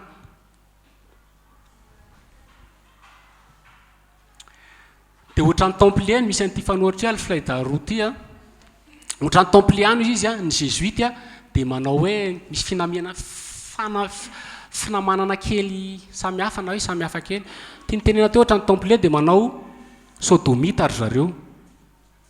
tady foana le hoe rehefa miakatra ambonimbony ny grady azonao ny fahefana azonao ny pouvoir azonao ny rehetrarehetra de satana anao de rehefa manakaiky ny satana ianao de inona zay manao ratsy ianao ty zao papa am'izao de io le marika rehetra zany ry zareo reo no mitondra am'izao fotoana izao tsara marina fa ny jésuite de naoriny asy de leola le be fikambanana miafina antsony hoe alumbatros illuminati any espagnol na ireo azavana izay niverina noriny zareo ronjatona zany hoe talohany nanaovany ny asy de leola ny illuminati jésuite de efa nisy fikambanana zay tany satria izy espagnol niady izy tam'izany niady tamin'ny frantsay de tapaka ny tongony de nalemy izy de tam'izay izy nanomboka namaky boky sy hoe resy lahatra amin'ny katolika de lasa katolika fa talohan'izay izy de membre an'ilay antsoina hoe mpikambana ao anatiny ty alumbatrosiny zareo de illuminati de hitatsika koa ry zareo ny namborona antsoina hoe illuminati ka ny Madagasikara manokana zavatra nisy ty mety de hitareo nisy an'ity mopere ty hoe Sylvain Ulfer io ny asa tany anosy be de zao zava-nisy ka zay tany an-dafy io hitony nanoratra azy hoe Madagasikara ozy izy de mirona makany amin'ny korotana mbola ravalomanana nitondra teo satria ozy izy mbola hipira azy izy fa tsy fantatro izy na amin'nyvina na amin'nyvina satria ozy izy Sylvain Ulfer zay mopera jésuite de nasorony ravalomanana ny ala expulsé zany hoe nasesy na lefa nivoaka de zao voalazany Wikipédia de azonareo tsara le fandehany na nala ny olony teo teto tany teto Madagasikara dia ny serment teo nataontsika hitantsika angamba le fianianana teo dia politika avolenta be ny zava-nisy a dia taty aoriana vao tonga teo amin'ny fitondrany Andriana Rajoelina dia zao voalazan'ny Wikipédia hoe ny expulsion izy tamin'ny 11 mai par ny filoham-pirenena Ravalomanana satria nisy position naraisiny dia niverina izy tamin'ny 2009 dia nasorona ny tsy nahazo miverenany teto zany hoe le lalàna ny fe zany hoe tsy mahazo miverina eto sy ulfaire tamin'ny fitondran'ny haute autorité de transition Andriana Rajoelina hitantsika nisy taona Andriana Rajoelina ka amin'ny Vatican misy politika zany tiako tenena aminao aza manaiky ianao raha tenenina hoe midina an-dalambe lainga daholo zany tenenina aminao foana hoe zao kristianina tsy manao politika tsy anaty politika mety hitentsika ery Daniela sy ohatr'izany taloha zany reny olona rehetrarehetra reny koa dia voalaza misy fanantanteraka ny lalàna satria ny fahasoavana ny toerana sy ny fitahiana taloha dia mifandray amin'ny lalàna amin'Andriamanitra any mila mantanteraka lalàna be anao mila zay anao vao tonga amin'le toerana ohatran'ireny fa ankehitriny ny kristiana dia ray ny tenen'izao zay mandehana ataovy mpianatra amin'ny firenena rehetra tsisy mihitsy aho hoe manaovy anao filoham-pirenena na manaovy anao mpitatana fa kristianina amin'izao dia nameno radio dia miady ery dia olona no asainy tsy amin'izany tsika fanjakantsika raha tianao ny ampandroso ny fanjakantsika mitory ny filazantsara midina an-dalambe torio Jesosy Kristy tompo satria ny fanjakantsika izy Jesosy tsy amin'izao tontolo izao andro zareo io fa ny tsika any Jesosy Kristy tompo tory ny famarinana ohatr'izao ny rafitra misy ato ny jésuite dia sady nanao franc-maçonnerie izy nanao ny antsoina Illuminati dia ireo daholo amin'izay no mandeha anao na any amin'ny CIA na za na ONU na banque mondiale na FMI na resaka commerce rehetrarehetra na fampianarana i programme fampianarana antsika io dia ampianarana antsika amin'izao hoe avy amin'ny krajako pedabe zavatra atao any diso daholo ny akamaroana fa reo zavatra misy reo no manao programme rehetrarehetra iraisam-pirenena reo no mitondra reo no mitatana mametraka an'le ataontsika hoe la bête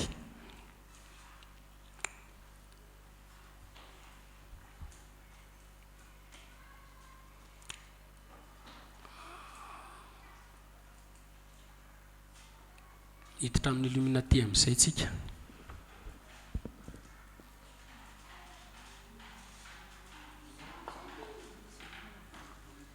mety efa hitanareo angamba ny reto satria malaza reto amin'izao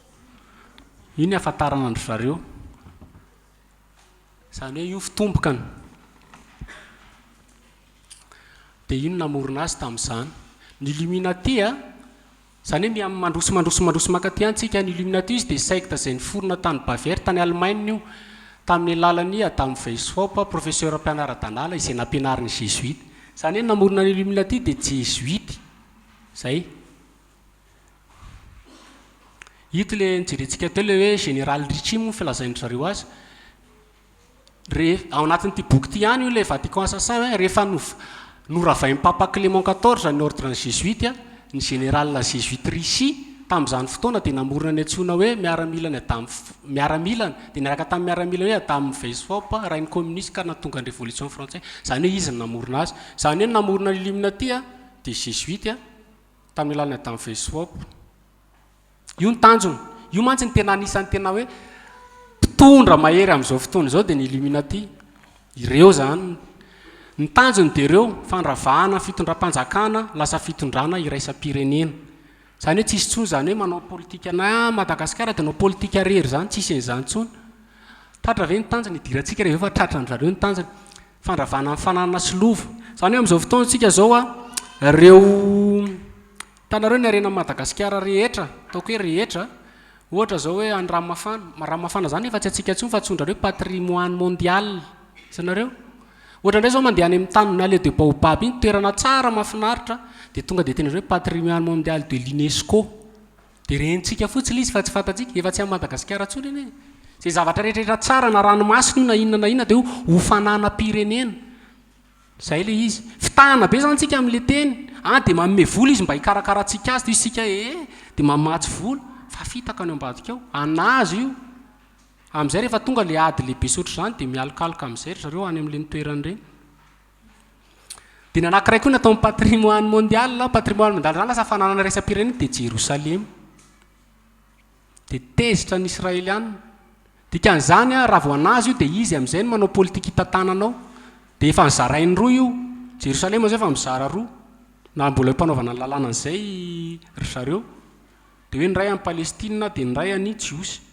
dia nefa ny ten'Andriamanitra amin'ny teny izay hitsara anareo aho izy ry jetilisa satria nyzarainareo ny lovako ny andro farany. Fahafanana fitavan-tanindrazana amin'ireo vahoaka io dia tena efa misy io tena vity jalo na za manokana vao resaka zany za ohatrany tsy dia tia tanindrazana tsony ohatran tsy ao anaty fotsika tsony zany raha dadabe na bebe dia marina fa atsika amin'izao a tsisy tia tanindrazana zany tsony Jesosy ny amerina azy tsy kelikely amin'ny fifonana amin'ny olona rehetrarehetra fa tena hoe tia tanindrazana amin'izao tena hitako mihitsy hoe tsy hanana ny olona tsony satria efa potika tratran'zareo ny tanjona tratran'zareo ny tanjona. Fandravana fianakaviana ny fanabeazana ary ny fianjakana no mitaiza azy manomboka tamin'ny fampianarana io izay ny tena rôle izay ny andrara asan'ny UNESCO izy daholo manao programa rehetrarehetra zao ampianarina zao ampianarina zao ampianarina dia ankoatr'izay koa ny film ny dessin animé ny hira reny alefa mba hahafahana manapotika ny fifandraisana ohatra zao misy taona atao aminay ohatra zany misy tambola mijery télé dia eo amin'ny télé eo amin'ny télé eo amin'ny télé eo foana dia na ny firesahana amin'ny samy tokantrano raha tsisy satria lasa amin'ny télé misakafo dia eo amin'ny télé nefa ilaina mihitsy le mikondò dia miresaka efa potika ny fanabeazana ankizy zany efa potika hitanao fa ny télé ny jeu vidéo ny zany ny mitaizana ankizy amin'izao dia tezitra amin'izay ny ray aman-dreny dia mikapoka azy nefa ny a tokony beazonao ny zaza fa lasa lavitra be mihitsy raha fanakambanana fivavahana ho anankiray tratra ny tanjona amin'izao papa zay mihitsy ny ataony sy Benoît XVI samy miasa izy mirahalahy amin'izao a papa manao ny azy a fa Benoît XVI koa manao ny azy dia Benoît XVI a any amin'ny resaka fivavahana io tena ataony koa any Philippines izy dia miteny zany any États-Unis amin'izao fiteny zao dia ny évangélika dia makasitraka ny fiaraha-miasa amin'ny papa évangélika any États-Unis protestante zao efa manomboka voasarika eto amintsika moa efa FFKM mitambatra ao daholo ny rehetrarehetra tafika iombonana hitantsika ny OTAN hitantsika ny casque bleu mbola jerentsika rehefa avy eo kolotsaina iombonana zany hoe kolotsaina iombonana zany a raha mandeha anao any États-Unis dia manao kaskety mivadika ny any mandeha anao any Afrika manao kaskety mivadika ny any mandeha anao to Madagasikara manao kaskety mivadika ny eto mandeha indray anao any misy mpanao reggae rasta any dia mandeha anao tratra ny tanjona tratra ny zareo ny tanjona politika raisam-pirenena ambonina izay tareham-pitondra iray dia io ilay nyteneniko tamin'ny heriny hoe raha mamaky tsika ny Genesis toko farak 12 dia izay ny antsoina hoe Babel Babilôna izay Nimerôda nitondra azy izany hoe lasa anankiray ny olona rehetrarehetra amin'izao tontolo izao misy fotsiny aty amintsika hoe ranomasina fa tsisy frontière tsisy mpanelana teny anankiray hitantsika fa manao vola anankiray koa ry zareo izay amin'ity 2015 ty raha tsy diso no manomboka atao mise en circulation. Tanjona voalohany fandravana fitondrana mpanjaka ho lasa fitondrana iraisam-pirenena tsy izy tsony mpanjaka mitondro zany amin'izao fa raha misy azy dia mbola ao anatiny ihany fa vitsina ohatra zao any Angleterre tsy io ny mitondra fa premier ministre no mitondra any Arabie Saoudite zao izy mitondra fa izy koa namana vitsy zany tena hoe mpanjaka mitondra fa nakamaroany fanjakana rehetraran'izao tontolo zao dia filoham-pirenena na premier ministre no mitondra dia ireo nefa napetraka teo amin'ny toerany a dia namorona ny antsoina hoe ONU fikambanana foibeany any Nations Unies zay le ho lasa anankiray zay le gouvernement mondial zay le la bête na hoe bibidi fanjakana osisitsika ito a ny Nations Unies any États-Unis dia misy ny sainantsika rehetrarehetra ny antsika koa anatin'io izy io fanomezana nataonyity hoe David Rockefeller zany a dia zany koa anisan'ny mpitatana eto tany zany io ny ao anatiny a mivory io isaky ny septembre tia indray ny antsoina hoe Union Européenne tsika zany zao efa mitambatra foana le niteneniko teo lasa bloky ro folo ny tany amin'izao a anaky folo izy dia raha mandinika an'ity io tsika io ny foiben'ny Union Européenne any Bruxelles io izy dia raha mijery ny torony Babel tsika dia io izy zany hoe verina mihitsy Babel atsika zay tsy malala efa miverina ny Genesis farak 12 dia rehefa miverina ny Genesis farak 12 dia inona nataon'Andriamanitra andeha izy hidina dia rehefa miverina zany ny Babel dia andeha hidina Jesosy tompo dia nisy tao fitsarana fa fitsarana tamin'izany dia nitsarana tamin'ny teny tsy fantatra jugement iny ty zao tsika tamin'ny resaka union misy an'izay foana union francophonie union izy efa ohatrany hoe zavatra mahazatra atsika fa tsy fantatsika hoe Babilôna ane zany tsy fantatsika meno an'izany tsika isan'andro fa engany antsika androany mba teny an' jesosy hoe sambatra masinareo fa mahita ary sofinareo fa mandre fa lazaikandreo fa maro izy ny olona naniritan'izao zavatra ao fa tsy nahita ary nandre an'izao zavatra ianareo zao fa tsy nandre fa tsy ohatra n'le anankiray ny teny ny tompo hoe manamaso fa tsy mahita manatsofina fa tsy mandre zay le olona maheno foana mahita zavatra foana mandre zavatra mandrakarivonareo nefa tsy mitandrina tia zao ny filohantsika politika iraisana no mitondra fireneny fitahana fotsiny tsika fifidianana mera zao dia ilatsaka ifidy indray zany teny anareo fa za mifidy tsony tena marina dimapolo taona zay firenentsika ohatran'io a inona ny zava-nisy reraka eo fotsiny ianao fonao alefanao any amin'ny mpitondra tsy alefanao any amin'i jesosy tsy vitaka hatramin'ny farany le toro a le babela amin'ny sariny zareo dia tiako natao endrika ohatr'izay mihitsy hoe tsy vitaka hatramin'ny farany tafika iombonana io zao any Nigeria io mampandry-tany hitanareo ny mpanao politika atsika tena tsy malala mihitsiny dia nisy taona tamin'le crise 2002 2009 iny dia hoe aloha mihitsy asona ny tafika iraisam-pirenena mpandry-tany tiandry zareo zany raha zany ny vahaolana hoentinao eo satria rehefa avy eo amin'izay tonga le crise lehibe dia reny amin'izay no mandringananao tsika zany tsy malala manamaso fa tsy mahita dia manapa-kevitra foana jesosy ihany ane vahaolana ary io atokantranao amangingina ao amfonao dia miandry ianao rehefa avy eo ny antsoina hoe fampakaram-bady na olaivomao tia indray zao nendry zareo tsy haiko na turquie ty na arabo tovy foana na ny costume kasika bleu tia zao ny frantsay zay le tafika iombonana koatran'io misy noton misy koa ny polisy internationale na hoe interpol polisy iombonana zay le fitambarana tia le kolotsaina ny teneniko teo tia zao any Japon any amin'ny zareo kely maso rehetra zao raha any amin'ny zareo tia zao any Afrika any Amerika dia hitony ataontsika tareo fa mitovina fomba fiakanjo na le tanana zao hitatsika mihitsy zareo reo tsy malala ny dikany ohatrana taloha tsy malala ny dikany fa nataoko fotsiny le izy tia unity of diversity vola iombonana monnaie internationale dia jery vidéo tsika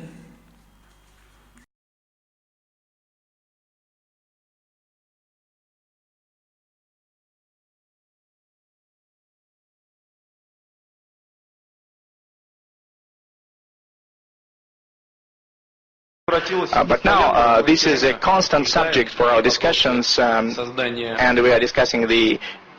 questions of setting up a new set or emergence of a new set of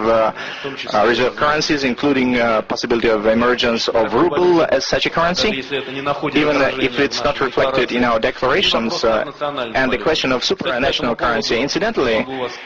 I can probably have good news to you. In my pocket there is a supranational coin,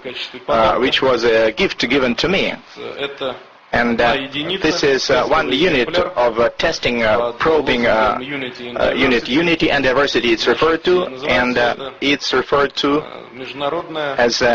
international currency, United Future World Currency.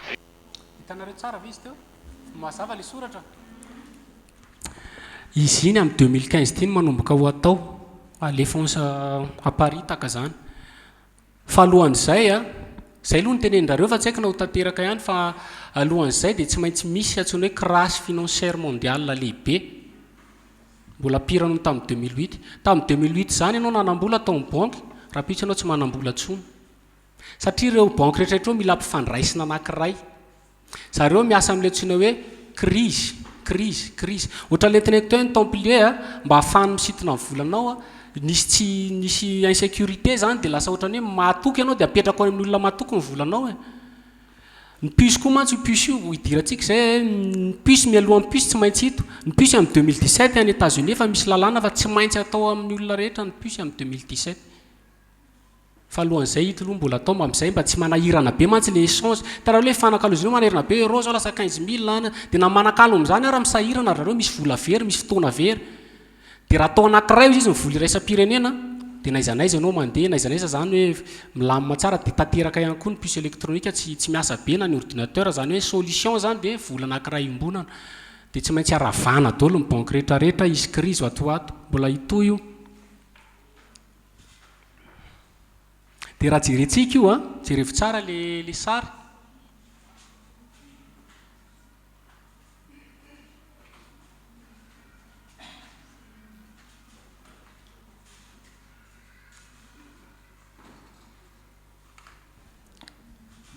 dia mahita an'le inontsika bafome vola ampiasaina tsoatsy hitantsika foana hoe iza no mitondro hitantsika foana hoe satana no mitondro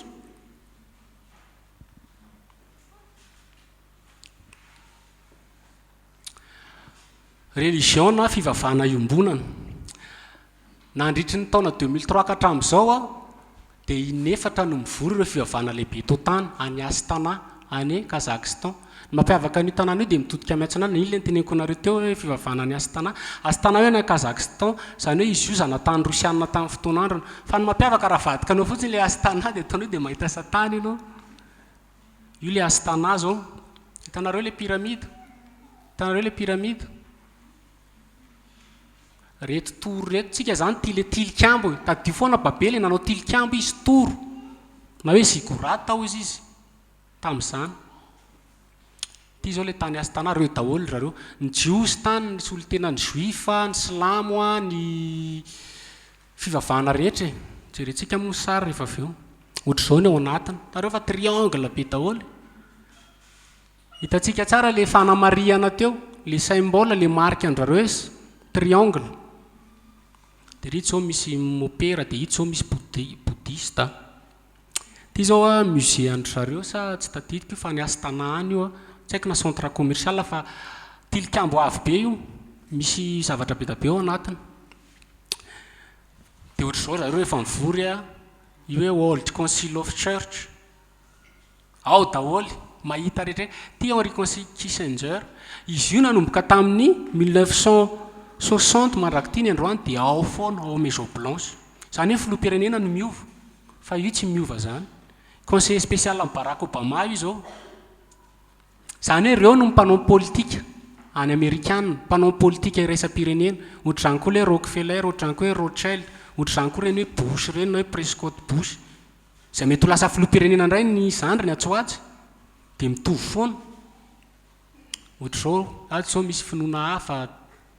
ty zao ny karana na ny arabo any tambatra ka hatramin'ny fivavahana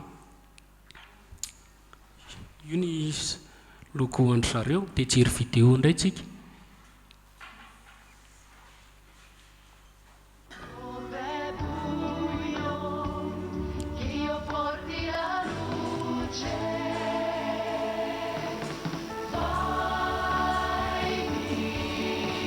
ty tany Basilika Saint-François d'Assise fa tsy haiko taiza moa le misy an'izay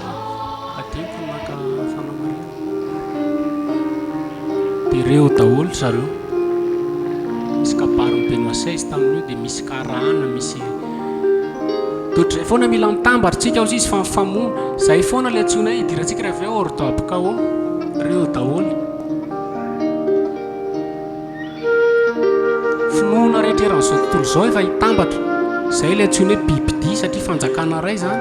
bibidi anankiray le mivoaka avy amin'ny tany atsy ho misy tsy haiko hoe marabonga am'izany fa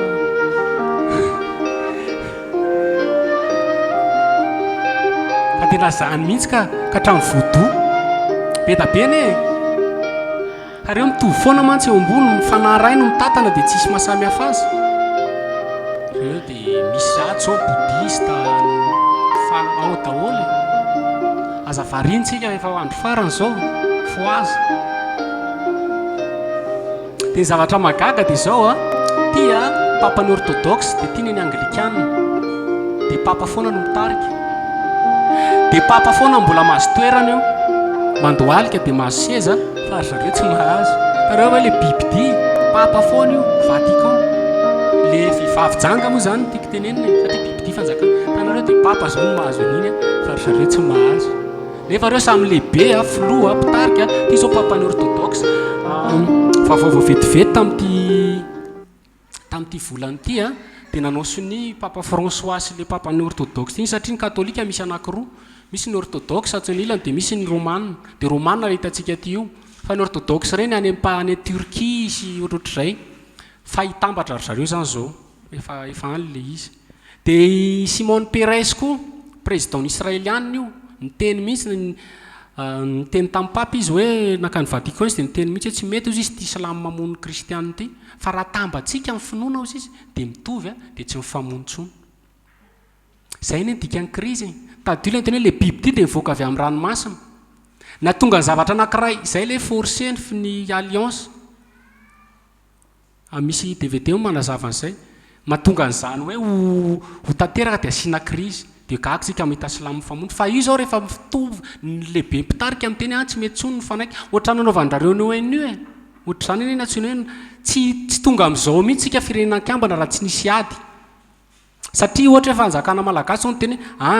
anay firenena zay tsy manaiky an'izany zay kosa mahaleo tena fiandrianam-pirenena zany tenenina foana amin'izao efa tsy misy an'izay tsony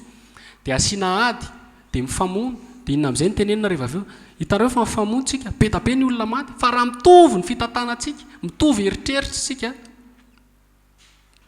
dia tsisy tsony ny ady dia tonga amin'ilay tsondraro hoe paix sécurité na hoe filaminana vaovao zay ny tanjona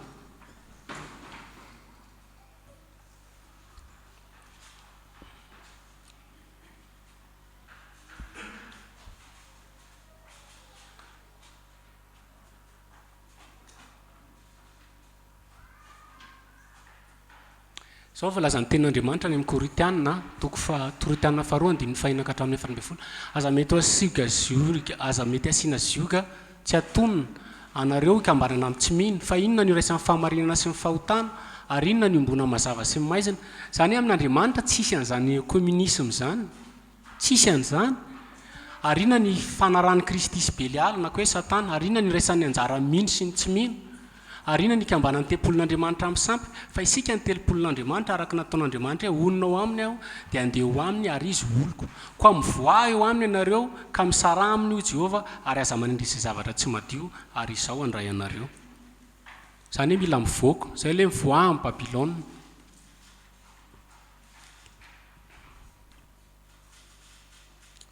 ohatr'izao fomba fiasan'ny zareo miantsony hoe hors d'oabkao créer l'ordre à partir de désordre raha zavaiko le izy dia le niteneniko teo hoe akorotana aloha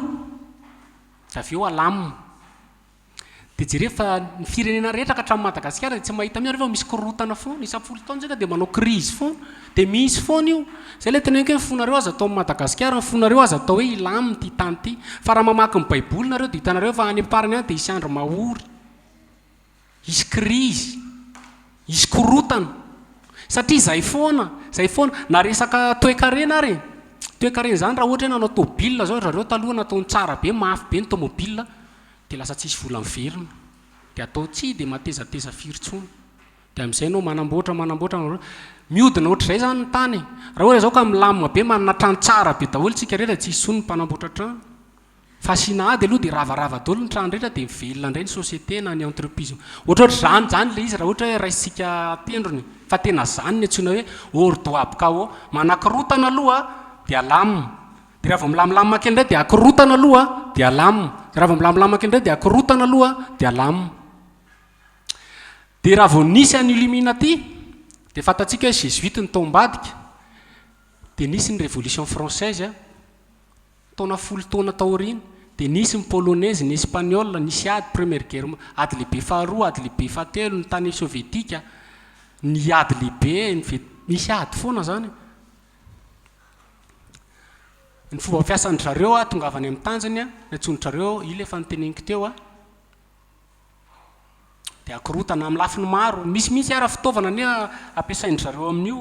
hoe harpa zay manasantsika hitady an'izay ohatra rehefa malalaka amin'ny internet zay harpa zay ndray dia fitaovana atao manao cyclone dia mafy be cyclone rehefa tonga amin'ilay firenena dia mikorotana ilay firenena dia avy eo misy hoe famatsim-bola sy ohatrohatr'izay fa mahatonga an'ilay firenena rehetra ao anatin'ny fahantrana ianao mantsy raha vao ao anatin'ny fahantrana zany dia mora no mifehy anao dia ohatr'izany ny antsoina hoe nanaovan'zareo ny société des nations io zanaky ny ONU tamin'izany vita ny ady lehibe voalohany sy ny ady lehibe faharoa nisy ady be tena olona tapitry samy maty dia nitambatra amin'izay zareo rehefa avy eo dia ankehitrinsika maheno foana hoe crise ara économique crise ara sosialy crise ara-tsakafo crise ara-pahasalamana toetr'andro hoe mihamafana ny andro mikorotana ny andro ny ara-politika ny ara-bola Hegel ty filosofy fa zao ny zavatra tenenina ny fiarahamonina ho izy dia misy mpitatana sy mpitondro zany hoe fanjakana sy mpanohitra ahafana amin'ny firenena anankiray sy ny afana amin'ny feny anankiray dia amin'ny feny an-daniny anankiroa satria izy ny tolona sy ny ady sy ny krizy dia miteraka fanovana ary ohatra ka amboarina ozy izy ny krizy na ny ady dia teraka amin'ny fanovana arak'izay tadiavina ny tianytenenina dia ohatran'izao amin'ny firenena anankiray na ny tany ozy izy dia misy mpitondra dia misy foana amin'ny mpanohatra raha tianao ny feny firenena anankiray ozy izy dia ataoviny zay mahatonga amin'ny mpitondra eo ianao zany manoana mpitondra fa ianao tsy miandry ny olona ho mpitondra tsy miandry nyle mpanohatra fa foronona koa mpanohatra dia rehefa ileo ny olona atao fitondrana ato mivadika mpanohatra nefa ianao ihany no mitondra ao zany ianao sady ato ny ato zany hoe nandeha ny mpanohatra anao dia izy ihany ao andeha akarena ao dia izy ihany ao dia izay ny fomba fiasandry zareo ohatra io le izy hoe thèse antithèse ny fiantsony azy ohatra zao hoe namorona ny kapitalisme zany kapitalisme zany toe karena amerikana zareo no nanao azy tamin'ny lalan'ny George Washington ny communiste tamin'ny lalan'ny Lénine zareo koa no nanao azy nefa reo mifanohatra be mihitsy ohatr'izany ny démocratie sy ny didijadona ohatr'izany daholo tamin'ny deuxième guerre mondiale ady lehibe faharoa dia nanoana tany amin'ny Hitler sady nanoana tany amin'ny Frantsa sy ny Angleterre sy ny Amerikana ohatr'izany zao tia ny antsoina hoe Ku Klux Klan zareo no namorona azy dia tia indray fahavaliny Ku Klux Klan zay mbola misy hatramin'izao itony Ku Klux Klan itony le ny foroniny Albert Pike ny mainty hoditra dia mivonoana tamin'izany tamin'ny 1905 raha tapitrisa miaraka amin'ny filoham-pirenena amerikana nakeny Maison Blanche mitondra n'le zareo manao saritavy zay miaraka amin'ny filoha amerikana hoe foanana ny mainty hoditra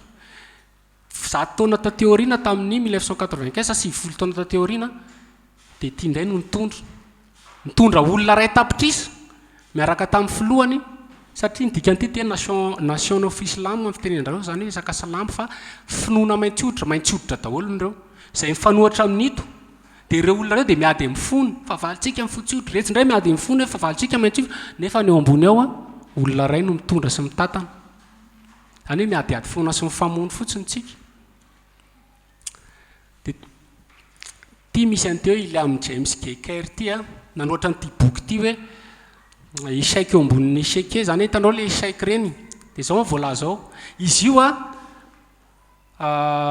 miaramila kanadianina dia rehefa avy eo izy niasa tamin'ny sampana fitsikilovana kanadianina dia nakany Londres izy dia tany musée tany Londres dia nahita boky dia misoratra amin'ny boky io resaka amin'ny fanaovan'ny Albert Pike le Albert Pike le teneniko anareo teo foana le izy lehibe volombavabe le hoe satanika ambony be tamin'izany sy tamin'ny antsoina hoe Mazini zay Mazini io tany Eropa Albert Pike tany États-Unis fa reo olona roa lahy reo dia tamin'ny resaka franc-maçonnerie satanika dia ambony be dia ny zavatra teneniny tao dia zao tsika izy anomana ady lehibe telo tamin'ny 1700 sa 1800 zay taratasy zay nosoratana dia tamin'ny 1945 nitanito miaramilito tamin'ny 1958 izy izy dia nanoratra boky Paul Wynne izay nanambara ny taratasy hita ny tao British Museum ny fanakalozany Albert Pike sy ito hoe Giuseppe Mazzini ito tany Eropa sy tany Italia reo zany mitondra tamin'izany satria zareo misy lohany izay soratra tamin'ny 1871 le boky ka izay milaza fa manomana ady raisam-pirenena telo tsika atongavana amin'ny antsoina hoe nouvel ordre mondial zany hoe mba hipetraka amin'ny fitondrana le antsoina hoe bibidi le nouvel ordre mondial dia misy ady lehibe telo tsy maintsy atao io izy mirahalahy reo ty hitantsika tamin'le symbole ny templier teo io le vorona fa anankiroa ny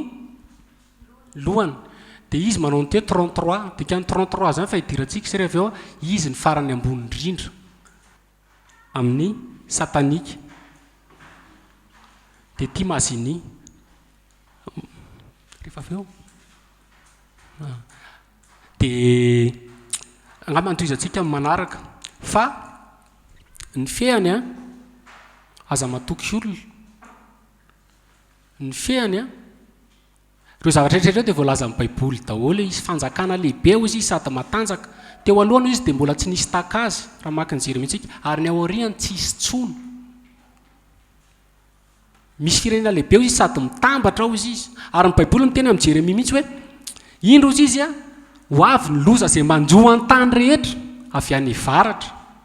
zany any mizareo any amin'ny hémisphère any foana tsisy ady tonga taty amintsika taty amin'ny Afrika taty amin'ny hémisphère sud fa avy any varatra fa rehetrarehetra zany dia mialohan Jesosy Kristy tompo dia aza variana fotsiny tsika mihaino vaovao ary eoka koa zao zavareo tena mangataka anareo tsy ho fahalalana fotsiny lasa tantara izy raha izay fa raha fantatrareo zay dia inona ny ataonareo inona fanapa-kevitra mila ho raisina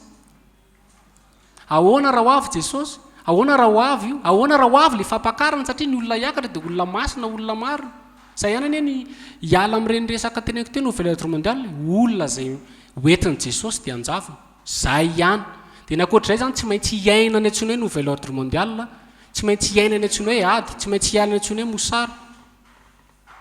dia raha mbola manantena ny tany ihany tsika dia tsisy hevitra saino zavatra any ambony izy any amin'izay toeran'i Kristy fa olana dia Jesosy raha mbola tsy mibebaka ianao dia manasa anao hibebaka raisy ny fanapa-kevitra fa zavatra ho avy aorianao matahotra fa tsy ho fampitahorana antsika zany fa marina tsy maintsy ambara ary nefa misy vaovao mahafaly dia ny antsoina hoe bonne nouvelle évangile vaovao mahafaly dia raha te hiala amin'izany rehetrarehetra zany dia Jesosy fikirana fahamasinana fa Babilôna tsy fiangonana rery na hoe rafitra rery fa ny zavatra niteraka Babilôna betabe ny zavatra mila hitsana amintsika raha mijory ianao te hanaraka an Jesosy tena mihitsana betabe io toetra lolo-po betabe dia zany ny olona ka lasa mahatonga ny olona tsy mahasahy mandroso amin'i Jesosy dia hoe lasa hoe masika be le izy na hoe lasa hoe mafy be zany eo amin'ny tompo zany tsy maintsy atao ny fitiavana dia sakrifisy raha mandinika ny ten'Andriamanitra dia misy an'izao amin'ny baiboly ao hoe hoento ny zanakao ilay tianao tsy nisy mihitsy hoe tianao talohan'ny baiboly raha tsy tamin'izay zany hoe amin'Andriamanitra ny fitiavana dia misy sorona ankehitriny mantsika tian'Andriamanitra daholo tiako Jesosy ka tiako Jesosy ka fa ny fitiavana dia misy sorona sakrifisy zao izy ny fitiavana tsy nitiavantsika an'Andriamanitra tenen'ny baiboly mihitsy fa nitiavan'Andriamanitra atsika ka nafony ny zanana fa Andriamanitra nampiseho ny fitiavana atsika fa fombola mpanota sika dia maty hamonjy antsika Kristy zay ihany fa tsy hoe fitiavana akory hoe nataony ohatr'izao tsy nomeny an'ity fitiavana tsy izy zany tsy baiboly dia raha tianao Jesosy inona ny tenen'ny tompo fahamasinana betabe ny mihitsana tena betabe ny mihitsana vao fahamasinana tsy isy mijanona tsony eo dia manasa antsika toy izy ny dia rehefa nandrainy Jesosy raha mbola tsy nandrainy Jesosy aza tara Jesosy foana ny vahaolana ho avy ny anazy ny fanjakana amin'ny farany dia le anjasa antsika rehetra dia hoe ny millénium tsy tantara zany zavatra isy zany zay ny endrasantsika zay ny endrasanay zay ny endrasantsika azy ianao na mba miandry izany amin'ny fo mihitsy fa tsy atao kilalao amen dia toy izantsika izy amin'ny heriny fa amin'ny fotoana mandeha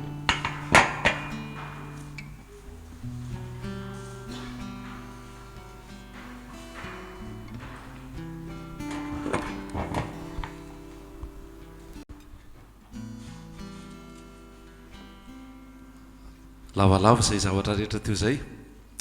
misy ten'Andriamanitra raisitsika ao amin'ny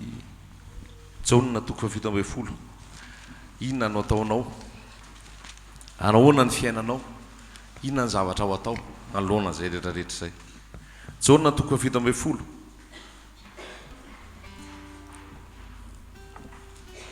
andininy 5 Jaona 17 andininy 5 zao ny voasoratra ato Jaona 17 andininy 5 ny angatahako aminao izy dia tsy ny anesoranao azy amin'izao tontolo zao fa mba ny hiarovanao azy amin'iny amin'ny ratsy Jesosy talohany nanolorana azy teo amin'ny azy fijaliana talohany nanolorany tena teo amin'ny azy fijaliana dia vakio Jaona 17 io manambara ny fitiavan'i Jesosy ahako manambara ny fitiavan'i Jesosy ianao manoloana ny zavatra rehetrarehetra hitantsika teo mety nametra-panontaniantsika ho aiza zany dia inona no atao zao ny zavatra teneniko aminao Jesosy no anarany izy ny rôlina amen Jesosy ny mpanjaka Jesosy ny tompo Jesosy no miteny hoe tsisy maharombaka zay opelantanako tsika tsy hanao sekta ka hoe raha zany zany andao tsika hitokana daholy hitokana ny fianarana andao tena tsy vidy coca-cola ntsony andao tena tsy hitangina an'ireny Mercedes reny ntsony sekta indray raha zay hoe tena dao atokana daolo ty trano ty a dia miaraka daolo tsika isany mpampianatra ato dia zay mpampianatra mampianatra isany dokotera dia zay dokotera mitsabony ankizy dia izany mahay manjaitra dia zay mahay manjaitra etsy mpanjaitra dia anao tanànana kely anankiray sectana izy raha izay tsy hivoaka an'izao tontolo tsy hivoaka tsika zany fa tsika rereo ozony tompo hoe mandehana amin'izao tontolo zao ianareo mandehana amin'izao tontolo zao nareo toriny filazantsara amin'ny olombelona rehetra zany hoe ny atony hitenenana zany amintsika dia zao be da be ny olona ny jamba be da be ny olona ny tsy mahita ny fahamarinana ary mila ampahafantarina ny fahamarinana zay Jesosy Kristy ny fahamarinana Jesosy Kristy ny fahamarinana ary ny fitiavan Jesosy ianao dia zao hoy Jesosy hoe tompo ny angatahako dia ny tsy hampiala azy amin'izao tontolo zao fa ny arovana azy amin'inona ny arovana azy amin'ny ratsy tsy ny skidy miaro anao amin'ny ratsy tsy resaka agent de sécurité miaro anao fa ny agent de sécurité zany maty zany tsy resaka malaza be mantsy zao ny resaka agence ana sécurité hofanalika efa 1 million d'ariary faravakely fa potika sy rava daholo zany fa ny mpiaro anao salama fa raiky amin'ny 20 tsy matorina rendrena ny mpiaro Israely Jesosy no anarany amen Jesosy ny tia natoro anao malona ny zany rehetrarehetra zany malona ny tsy filaminana malona ny korotana malona ny ady malona ny herisetra malona ny langy malona ny fitaka malona ny fikasana amono anao tsisy vahaolana azo anao ianteherana ary tsisy vahaolana azo antoka atoro anao afa-tsy Jesosy Kristy lay laza hoe izao ny mpiandro tsara afa-tsy Jesosy Kristy lay laza hoe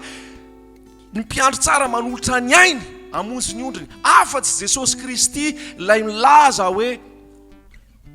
raio ny angatahako dia tsy ny anesorana azy fa ny arovana azy amin'ny ratsy manoro anao a vahaolana ho anao Jesosy Kristy Jesosy Kristy Jesosy Kristy ny vahaolana ho anao raha tsika any amin'ny Korintianina voalohany toko 5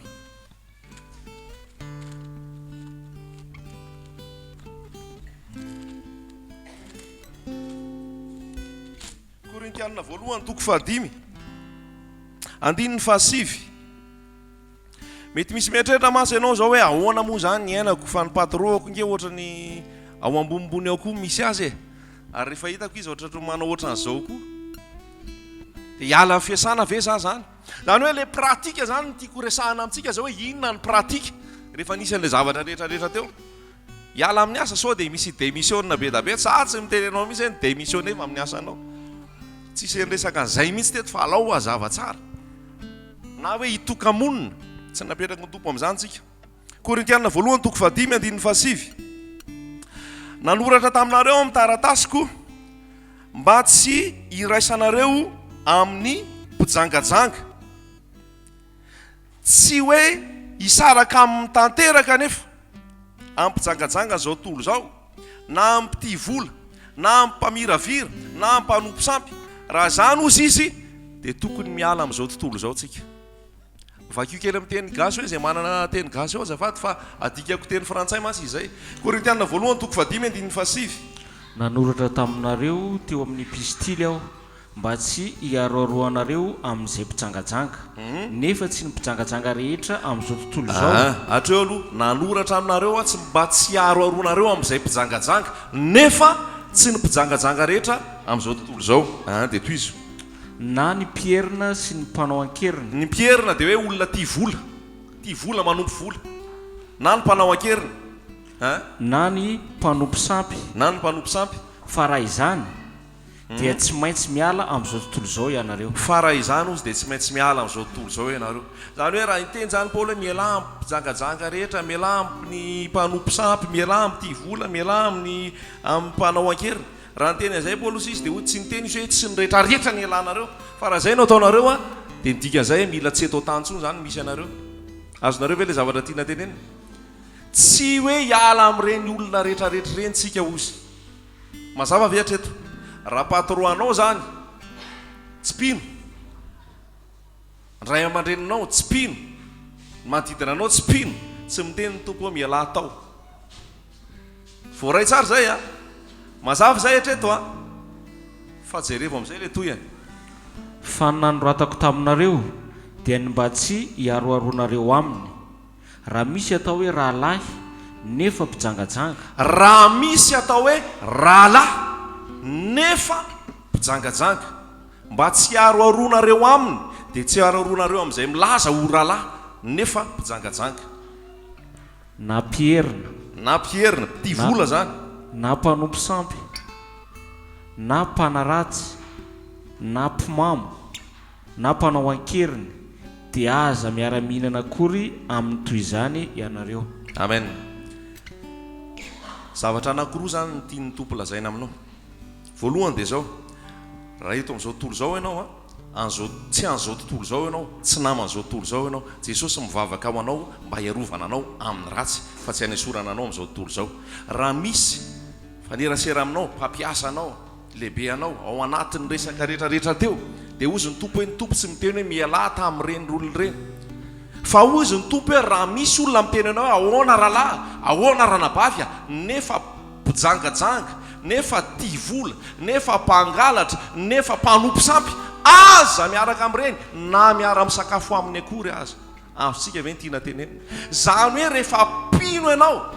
dia pino ao anatin'ny fahamasinana. Fa raha eto amin'izao tontolo zao ianao dia misy zavatra zao tontolo zao ihany, tsy maintsy mbola eto amin'izao tontolo zao tsika dia miaina amin'izay zava-misy. Mazava amintsika ve zay fa ny fotsika tsy hany, ny fanantenantsika tsy hany, ny tokontsika tsy hany, fa hoy ny voasoratra any Jeremia 7:10 hoe voaosina zay olona matoky olona. Ny zavatra rehetra nge ampiasain'ny tompo hoe amahanana anao hoe araka lelny tamin'ny herilady moa le nyteny iny hoe Elia rehefa tsisy sakafo Elia, tsisy zavatra hoan'ny Elia dia naniraka ny goaka Elia, naniraka ny goaka ny ray amahana ny Elia. Zany hoe naniraka ny goaka izy hamahana ny Elia. Zany hoe misy zavatra koa zany toetra raha fiainanao mety hoe ianao olona zao tontolo zao, mety olona manam-bola be fa ino no asain'ny tompo mamahana anao. Azonao ve zany?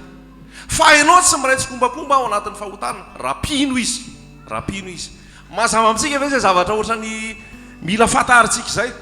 Any amin'ny mpitoro teny any dia misy mihitsy lazain'ny tompo hoe ny ratsy fanahy ozy izy dia asain'ny tompo manangona mba hamelomana ny tsara fanahy. Azonao ve zany? Raisiko ohatra ty trano ty raha ohatra ianao nianatra raha teto anao tamin'ny herinandroany ty trano ty zao dia ny franc-maçon nanao an'ity. Jereo io sary ohatrany manao ohatrany lokely ohatr' zao io dia mamaky ianao atsy-ambadikatso hoe Rotary moa zay, Rotary. Fa zany kory tsy midika hoe any Rotary io dia tsy hampianatra ao tsika, fa nasain'ny tompo nanao trano ny Rotary ahafahantsika manambara an'i Jesosy. Halleloia! Azonao ve zany? Zavatra ampiasain'ny tompo zany. Fa tsy ianao tsy hiavaka hoe tsy ino ty Toyota, za tsy andeha amin'io fa franc-maçon io na Illuminati, andehany Toyota raha mbola eo ny Toyota. Azonao mila fantatrao zany zay famarinana zay. Fa raha zay mantsy raha vao tsy zay ny ataonao any andeha tongotra ianao ody any Ambohimanarina. Mety tonga etsy ianao isaky mihetsika ianao dia hijery hoe ino ty marque ty, dia tena hoa lasa ambany lalàna ianao ary hivadika ny atidohanao farany. Raha hijery hoe inona marque ty telefonanao ty Samsung, tena jereo aloha avy any amin'izy io. Zany hoe zavatra eto amin'izao tontolo zao dia an'izao tontolo zao io, fa ianao napetraky ny tompo iaina eto amin'izao tontolo zao, fa ianao tsy an'izao tontolo zao, arovan'i Jesosy ianao. Amen. Raha resaka sakafo eny an-tsena na eny amin'ny grande surface zay marika sisa rehetrarehetra eny, hoy ny tompo hoe ny zavatra rehetrarehetra rehefa raisina amin'ny fisaorana dia madio avokoa. Amen. So mahatsilaza koa fisainanao hoe mpanao yaourt sao dia Illuminati, mpanao yaourt sao dia franc-maçon, hoano ny yaourt. Amen. Apetraka amintsika tsara zany famarinana rehetrarehetra zay hoe eto amin'izao tontolo zao ianao fa tsy an'izao tontolo zao, ary ny tompo miaro anao amin'izao tontolo zao. Rehefa irahan'ny tompo ndray amintsika reto ho any Mazanga hitory-teny na ho any Degoa hitory-teny andeha aéroplane, pilote ao Illuminati na franc-maçon andehano iny fa goaky nitondra anao ho any Mazanga na ho any France na ho any La Réunion na ho any Maurice.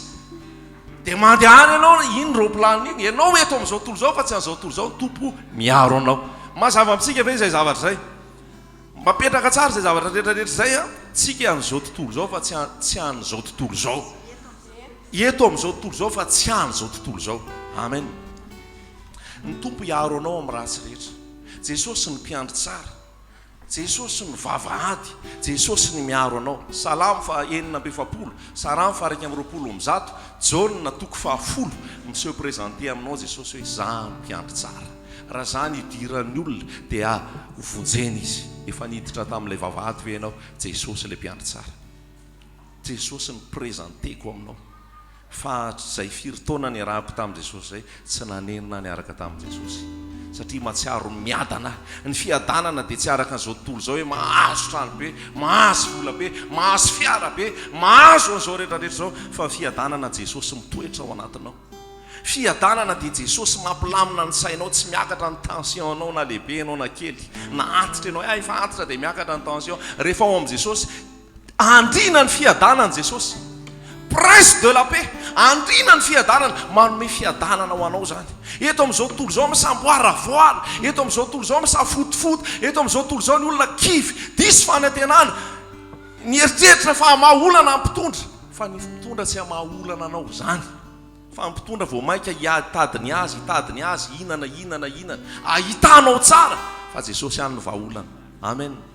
aleo isy ny korotana aleo isy ny tsy filaminana aleo isy ny fisamboaravoara ahitanao fa eo le mpandamina amin'ny mpisamboaravoara dia jesosy kristy zany halleloia jesosy kristy zany no anarany andrina ny fiadanako nomeko anareo jesosy tsy taka ny fanomezana zao tontolo zao anareo nanomezako anareo zao tontolo zao koa nge mame fiadanana fa fiadanana mitondra anao any fahafatesana zany rehefa vita contrat amin'izao tontolo zao anao raha memiroso ao tsy afako atsony ianao fa dia mbola zao dia miala amin'izay fahotana rehetra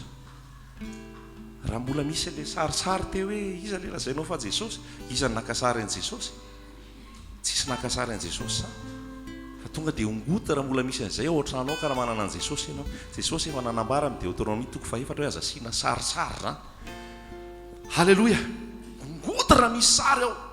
fa tsy sarin' jesosy zany tsy sarin' jesosy zany jesosy atao-po ino fanjakan'andriamanitra hozy izy dia ao am-ponareo amen ny fanjakan'andriamanitra tsy arina atsy fa ny fanjakan'andriamanitra ao am-ponao ianao ray aman-dreny ianao zoky ianao zany ianao zay rehetrarehetra ny fonao tiany jesosy anjakana efa nanjakany jesosy ve ny fonao efa hitoeran' jesosy ve ny fonao efa hibahanan' jesosy ve ny fonao fa mahatonga anao misamboaravoara mahatonga anao tsy miadana mahatonga anao ory mahatonga anao malahelo mahatonga anao tsy tafatompona tsara dia tsy eo ambon'le vatolampy azo antoka ny joroanao le vatolampy azo antoka dia jesosy amen fa ny anao ny joroanao dia fikambanana ny joroanao dia atoko-pivavahana ny joroanao dia mpanompon'andriamanitra ianjera foana ianao raha izany hoe paster anay ny apôstôlinay ny mpaminanay ny evanjelistra anay ny mpiandrinay loolona anay mandoalika eo anatrehan' jesosy daholo zany ianareo rehetrarehetra ozy dia mitovy avokoa zay te ho lehibe aminareo aoko mpanompony izy rehetra tsy manao promotion an'olombelona tsy manambary olombelona na manao fagagana be io na manasitrana io na inona tsy ambary io fa jesosy any ny ambara aminao halleloia jesosy any ny ambara aminao verina kely tsika amin'le jaona toko 7 vakio tsara rehefa any an-trano fa mandeha ny fotoana dia tsy ho vakytsika daholo jaona toko 7 dia zao no ambarany mangataka azy izy mba tsy hanesoranao azy amin'izao tontolo zao fa niarovanao azy amin'ny ratsy 19 tsy avy amin'izao tontolo zao izy tahaka iza tsy avy amin'izao tontolo zao manamasina azy amin'ny fahamarinana ny teninao ny fahamarinana tahaka nanyrahanao eto amin'izao tontolo zao no anyrahako an'izy ireo koa fantatrao mission anao dia mandeha eran'izao tontolo zao manambaran' jesosy zay mission anao tahaka nanyrahanao ao izy no anyrahako an'ireo koa mangataka ao izy manamasina azy amin'ny fahamarinana teninao ny fahamarinana za dia manamasina ny tenako an'izy ireo mba ho masina ihany koa izy ireo dia hoy jesosy hoe aza gaga raha alan'izao tontolo zao nareo fa za efa ala ny talohanareo azonao ve zany aza gaga ozy izy raha alan'izao tontolo zao nareo fa za efa ala ny talohanareo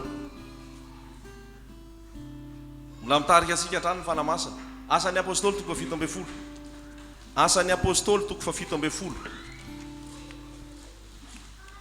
asan'ny apôstôly toko fa fito ambe folo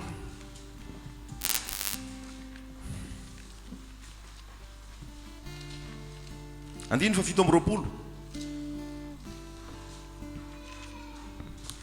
asan'ny apôstôly toko fa fito ambe folo andiny fa fito ambyroapolo hatramin'ny fa raiky amin'ny telopolo mba hitady an'andriamanitra izy raha tahiny ahatsapaka hahita azy kanefa tsy mba lavitra antsika rehetra izy fa izy no ivelomantsika sy hietsehantsika ary hiainantsika araka ny nataon'ny mpanao tononkira sasany teo aminareo hoe faterany koa isika ary satria teraka andriamanitra isika dia tsy mety raha ny fomba an'andriamanitra no ataontsika ho tahaka ny volamena na volafotsy na vato voasoratry ny fahaizana aman-tsain'olombelona ary andriamanitra ninia tsy nijery ny andro ny tsy fahalalana fa ankehitriny izy mandidy ny olona rehetra amin'izao tontolo izao hibebaka satria izy efa nanendry andro iray izay hitsarany izao tontolo izao amin'ny fahamarinana amin'ny alalan'ny lehilahy iray voatendriny koa efa nanome vavolombelona ampinony olona rehetra izany izy tamin'ny nananganany azy tamin'ny maty. Amen. Zavatra anankiray tena tiana apetraka amintsika koa dia zao tsy fomba no ataontsika tsy fanao ny tena mamaky atsika fa ny zava-dehibe aloha dia ny aonanao amin'i Jesosy. Ny zava-dehibe aloha dia ny aonanao amin'i Jesosy. Ny zava-dehibe aloha dia ny havananao amin'i Jesosy. Fa na tsy mihavana amin'i Jesosy ary ianao ho esorinao zay sary ao an-tranao ho esorinao zay postera ao ho ataonao elanao zay rehetrarehetra raha tsy mihavana amin'i Jesosy ianao zava-poana daholo zany levon'ny fanaovana daholo zany ozy ny tenin'Andriamanitra levon'ny fombafomba sy ny zavatra fanao daholo zany fa ny zava-dehibe mila atao aloha dia ny fihavananao amin'i Jesosy. Ny zava-dehibe mila atao aloha dia ny fihavananao amin'i Jesosy, ny fihavananao amiray amin'ny alalan'i Jesosy. Zay ny tena zava-dehibe. Mety tamin'ny andro ny tsy fahalalana nanaovanao ny zavatra rehetrarehetra. Zay ny voasoratra eto hoe Andriamanitra niny tsy nijery ny andro ny tsy fahalalana. Fa mindrapo ny teny rehetrarehetra zay lazaina amintsika eto tsy hisy ho fanamelohana antsika, tsy hisy ho fitsarana. Ny mpitsara dia raha ihany, Jesosy ny mpitsara. Fa fanambarana an' Jesosy, Andriamanitra niny tsy nijery ny andro ny tsy fahalalana. Raha tamin'ny tsy fahalalana nampiasanao ny saple, niny tsy nijery ny andro ny tsy fahalalana ny tompo. Raha tamin'ny andro ny tsy fahalalana no nametrahanao postera be hoe io Jesosy miaraka amin'le fo menamena, niny tsy nijery ny andro ny tsy fahalalana Jesosy. Fa androany ny andro ny fahalalana nafantaranao fa tsy Jesosy iny. Nafantaranao fa ny fivavahana dia ny fivavahana amin'ny fanahy sy ny fahamarinana. Nafantaranao fa ny mpanalalana tokana amin'ny ray dia Jesosy Kristy. Androany ny andro ny fahalalana, niny tsy nijery ny andro ny tsy fahalalana izy. Niny tsy nijery ny andro ny tsy fahalalana izy. Dikan'izay dia zao tsy manameloka anao izy, tsy mandatsy anao izy, tsy mitsara anao izy, tsy mamono anao izy, fa mitarika anao izy hibebaka amin'ity andro androany ity. Mitarika anao izy hibebaka amin'ity andro androany ity. Ny bebaka dia averina ihany hoe ny bebaka dia miova fisainana, miova fanao, miova fitondran-tena, miova fijery, miova famindra, miova fandeha. Raha tany ny lalanao tany amin'ny akavanana, rehefa mibebaka ianao tsy any amin'ny akavanana ntsony fa any amin'ny akavia. Zay natao hoe mibebaka. Ny mibebaka zany dia miala amin'izay ratsy, miala amin'izay fahotana, miala amin'izay faharatsiana, ary miaiky fa ratsy ireny tsy iverenana ntsony, ary mino ny rano Jesosy manadio manasa manamarina anao, dia nitodika amin'i Jesosy ianao ho raisin'i Jesosy. Fanoharana ny amin'ilay zanakadala, iny ny oratra ny fibebahany iny. Lany tany volany, lany tany lovany, lany tany ny arenany, lany tany ary lany tamin'ny fijangajangana, tamin'ny vehivavy, tamin'ny fahalotona rehetrarehetra. Dia rehefa avy eo nody ny saina, zay ilay fibebahana hoe inona ary ty ataoko ty? Ny raiko manam-bola be, ny raiko manana fananana be, ny raiko manana tanana be, ny raiko manana ny zavatra rehetrarehetra. Za ty lavitra ny raiko ty, haniko soa no haniko. Dia nody ny saina izy, dia niverina anakany amin'irainy izy. Niverina anakany amin'irainy izy. Mila mody koa ny sainao androany. Zao tontolo zao amotika anao. Zao tontolo zao amotika anao sy ny zavatra eto amin'izao tontolo zao amotika anao. Zao ny natoko faharoa andininy fasivy. Aza ty zao tontolo zao, na zay zavatra eto amin'izao tontolo zao. Apetraka Jesosy mihitsy zany. Aza ty zao tontolo zao, na zay zavatra zao tontolo zao, fa raha misy ty zao tontolo zao izy dia tsy ao anatin'ny fitiavana ny ray. fitiavana aniza anao anatinao ao cd aniza mbola any anatinao any poster aniza mbola eo concert aniza mbola leanao hirahira aniza mbola hirainao hirahirampiranyzao tontolo zao hirahirampira malaza hirahirany artista mahay fa ozy ny tompo hoe aza ty zao tontolo zao na zay zavatra eto am'izao tontolo zao fa raha misy ty zao tontolo zao dia tsy ao amin'ny fitiavana andray ary mandalo zao tontolo zao sy ny filany fa zay manao ny sitrapon'andriamanitra ny maharitra mandrakizay mila fisarahana ianao amin'ny fombafomban'izao tontolo zao any amin'ny romanina toko faharoa ambin'ny folo dia milaza ihany koa izy aza manaraka ny fomban'izao tontolo zao fa miovana ny fanavaozana ny saina amataranao ny sitrapon'andriamanitra zay tsara sady ankasitrahana no marina zany hoe eto am'izao tontolo zao ianao atsy an'izao tontolo zao ary mila miala amin'ny fomban'izao tontolo zao inona ny fomban'izao tontolo zao mbola ataonao raha anao trano ianao mbola manandro raha andevina ianao mbola mijery andro fa rehefa ao am' jesosy ianao rehefa ao am' jesosy ianao ambarako tsara amintsika ity rehefa ao am' jesosy ianao tsy malagasy tsony ny voalohany amen manaiky an'izay ve ianao rehefa ao am' jesosy ianao tsy malagasy tsony ianao voalohany fa inona pony lanitra ianao voalohany ato zany ny normanao ato ny normanao jerenao am'izay malagasy avy eo mifanaraka amin'ny normato ve rehefa tsy mifanaraka amin'ny normato ario rehefa mifanaraka amin'ny normato dia atao avosika ve zany zao tontolo zao dia mamorona hoe firenena ray fiteny ray vola ray fiakanjo ray fitafy ray fa etsy an-daniny zay koa ny zanak'andriamanitra dia anankiray amen rehefa mifankahita ianao na rosianina hitanao na anglisy hitanao na portugais hitanao na frantsay hitanao rehefa hitanao fotsiny tonga dia fantatrao hoe miray fanjakana zay sy ty olona ito ty tsapa nyfanahanao anatinao hoe manana an' jesosy koa io azotsika ve zany hoe sika rehefa manana an' jesosy tsy malagasy voalohany fa zanak'andriamanitra fiangonan' jesosy kristy olona masina nalain' jesosy kristy ho anazy dia zay mahatonga ny apôstôly tamin'ny rehefa nilatsaka ny fanamasina ozy izy hoe ny raisany daholo ny fananany ny raisany daholo ny ray toerana izy ireo ny ombony izy ireo ao am' jesosy koa nge miombony ao am' jesosy koa mifankaty ao am' jesosy koa miray saina ao am' jesosy koa tena mandeha mitombo amin'ny fahamasinana dia zao tontolo zao koa makatahaka an'izay satana tsaroa fa satana dia imitateur na hoe singeur singe misy teny frantsay hoe le singe imite l'homme any hoe ny rajako zany dia makatahaka dia zay rehefa ny satana dia rajako makatahaka an'andriamanitra makatahaka ny fomba ny mpino makatahaka dia farany ianao fanina hoe ahoana ary izy ty fa ambara aminao zany rehetrarehetra zany hoe mihavana am' jesosy ianao raha mbola tsy vita fihavanana am' jesosy ianao am'ty androany ty nisy olona tamin'ny herin'ny androany tamin'ny herin'ny rapiso dia niresaka tamiko zaho izy mba mila miresaka aminao fa tena tratrany fiamorana fa efa mba tao ihany aho taloha dia efa eniko le resaka telefona hoe tratrany fiamorana fa tao ihany aho taloha inona moa ny tianao tenenina am'izany hoe tratrany fiamorana fa tao ihany aho taloha lasa nanatona dia niresaka taminy dia ozy izy zaho ozy izy niomana mpiandry aho taloha satria nyresaka tamin'le pastera dia nisy nofo nataony zay nisy nofo nataoko dia ozy le pastera hoe tena mila miroso manao mpiandry ianao raha zany nofonao zany mila miroso manao mpiandry ianao raha zany nofo mahazo anao zany dia nirosonanao mpiandry aho izy izy tao mampiandry tao izy izy tena hitako daholo ny resaka fanjakan'andriamanitra resaka satana zao tontolo zao hitako daholo misy tao fa be problème be aho izy be olana dia najanoko fianarana mpiandry dia zao a lasa miembotra be dia miheno azy tsara firy volana ianao nomana mpiandry 20 volana ao izy ay dia ianao zany hoa tsy niomana mpiandry tsony dia niembotra eno izy izy nantaniko azy fa oviana ianao ny tena niona tamin'i jesosy marina oviana ianao ny tena nateraka indray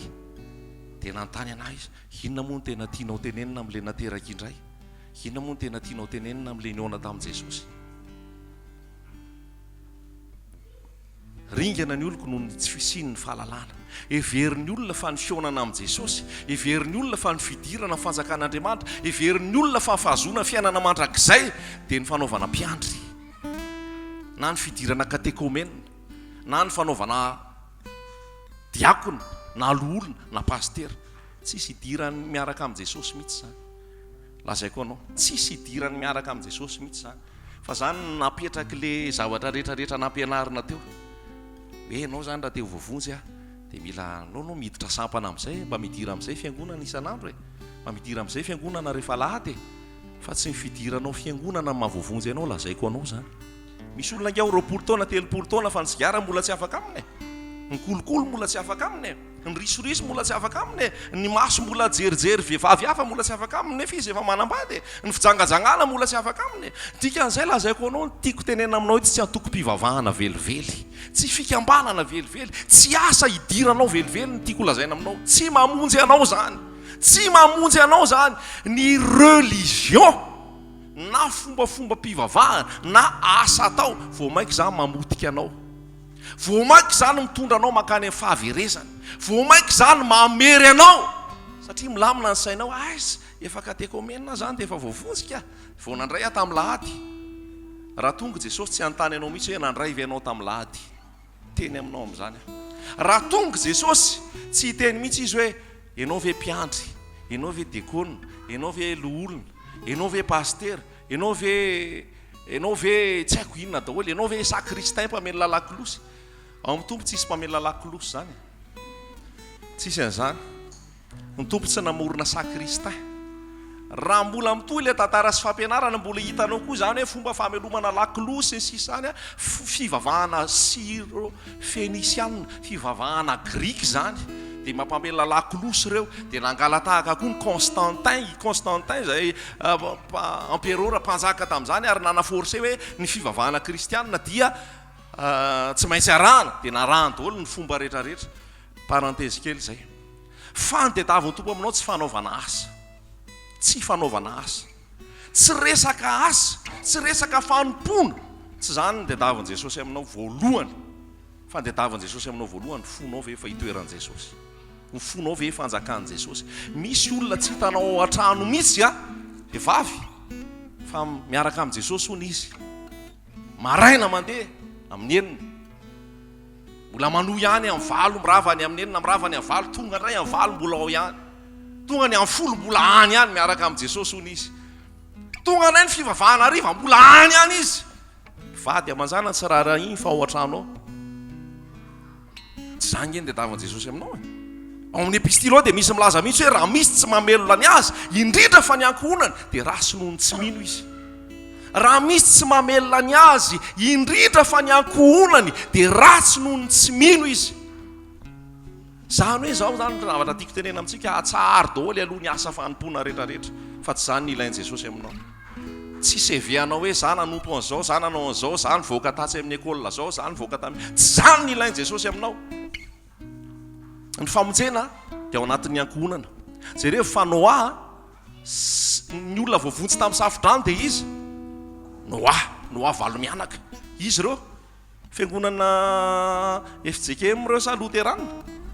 sa evangelika sa témoin de Jéhovah, ino ireo? Tsisy anarany ireo. Fa hoy izy hoe Noa dia niara-nandeha tamin'Andriamanitra, Noa dia olona marina. Zany hoe eo amin'ny tompo dia le olona le fianakaviana iny ny fiangonana. Amen. Ny fianakavianao ny mission voalohany apetraka Jesosy hitorianao, hanambaranao fomba fihetsikao, fomba fiteninao, fomba fitondrantenanao, fombanao ve manambara an'i Jesosy.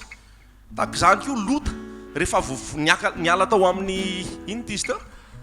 Sodoma sy Gomora, inona ny finoan'ny Lota? Tsisy dia izy avy nitavavoaka tao, Lota sy ny vadiny moa vangatsira avy eo fa nivadika ny odina sy ny zanany. Ny ankohonana rahalahy sy anabavy. Voafitaky ty fombafomba mpivavahana ty mihitsy sika, voafitaky ny religion mihitsy sika, ny amin'ny hoe tompon'anjara, ny anjaranao ohatrano fitoriana sy ny fitondranao ambavaka ny vady amanjana koa tsy ataonao. Halleloja. Mila miverinao amin'ny Jesosy tsika, mila miverinao amin'ny Jesosy tsika. Fa zay nataon'le vehivavy hoe niembotra ao izy. Fa inona moa ilay nateraka indray, inona moa ilay mihaona amin'ny Jesosy. Petapenka zany le olona manao mpiandro reo tsy nihaona tamin'ny Jesosy akory.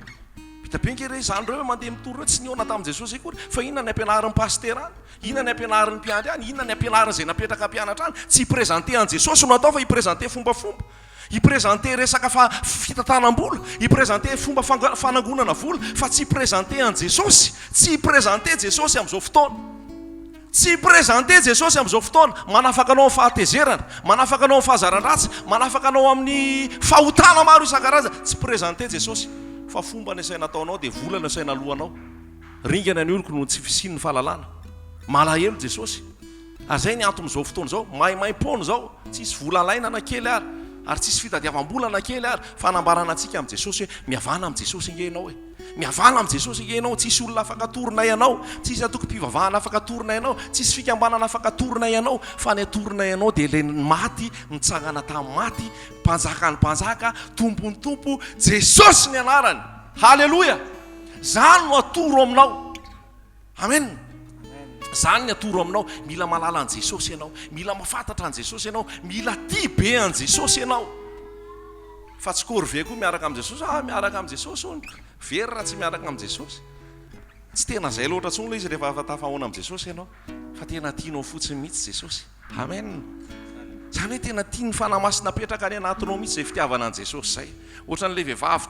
tonga teo amin'ny Jesosy dia nivakiny fotsiny ny tavoangy, naparita ny menaka, dia narotsany, dia hatrany amin'ny volon'i Jesosy ny fienoany feno. Inona dikan'iny? Fanetretena, fanolora-tena tanteraka ho an Jesosy, fahafoizana ny zavatra rehetra ho an Jesosy, ary tena hoe fanompoana fiankofana eo anatrehan Jesosy. Tsy nandeha taiza naiza iny olona iny. Ohatran'ny Maria rehefa tonga tao an-tranon'i Jesosy, tsy taka Marta hoe Marta variana ny asa, nanao lakozia sy ny sisa ho an Jesosy, fa i Maria dia teo atongotry Jesosy fotsiny. Fa i Maria nahazo sitraka tamin'Andriamanitra satria nisafidy ny anjara tsara. Amen. Tia nazaraina aminao koa zany androany. Dia lazaiko aminao fa ny devoly tsy matahotra an'izany. Fombafomba mpivavahana zany ny devoly. Tsy atahorana zany. Ny devoly tsy matahotra religion zany ny devoly. Tsy atahorana zany. Lazaiko amin'izay fa mahafantatra eto moa izy koa ray ao anatiny. Raha iteny ianao hoe zay avy any amin'izao, zay avy any amin'izao, tsy atahorana ny devoly zany. Satria izy koa ao anatiny, izy koa anatin'ny fombafomba, izy koa anatin'ny religion. Fa ny atahorana ny devoly dia hozy ianao hoe ilay mpanjaka amin'ny mpanjaka, ilay tompony tompo, ilay Andriamanitra mahery, ilay Jesosy Kristy, ilay andriana ny fiadanana ny onaona tamiko. Lasa tsy tiako tsony ny sigara, lasa tsy tiako tsony no mijangajanga, lasa tsy tiako tsony no misotrosotro, lasa tsy tiako tsony no manao kolokolo sy mamitaka olona, lasa tsy tiako tsony zao tontolo zao. Satria nahoana? Niditra tato anatiko Jesosy. Zany ny fanovana, zany ny fanovana. Lasa tsy tiako tsony makany a Babilôna. Azonao hoe lasa tsy tiako tsony makany amin'ny fombafomba mpivavahana. Dia antanina ianao fa inona ny atoko-pivavahanareo? Za tsy izy atoko-pivavahana. Tsy mety kosa fa mila misy atoko-pivavahana. Dia hozy ianao angaha ato anaty Baiboly misy atoko-pivavahana. Tsisy mihitsy ato na ray ary. Mpianatra Jesosy ny ato. Mpianatra Jesosy ny ato. Antanina ianao fa iza ny pasteranao? Zay tsy isy pastera fa ny pasteranay dia ao amin'ilay Salamo 7:20. Hoe Jehovah mpiandry tsy hanazava-mahory ny pasteranay dia leo amin'ny Jaona 10:10 hoe izaho mpiandry tsara Jesosy. Dia hozy ianao aza koa misy an'izany tsy maintsy misy pasternareo. Dia hozy ianao fa iza ny apôstolinareo? Dia ilay apôstolinay dia ilay Jesosy Kristy, iny tena lehibe ny apôstoly. Fa iza le mpaminany eo aminareo? Dia hozy ianareo ny le mpaminany lehibe dia Jesosy Kristy. Jesosy reto présentena aminao. Jesosy ny présentena aminao. Raha vao mbola misy olona atoro anao vao fitaka ianao dia anaraka olona ianao. Jesosy dia niteny mihitsy hoe mivavah toy izao ianareo, rainay izay any an-danitra. Fa tsy niteny izy hoe rainay izay any Vatican.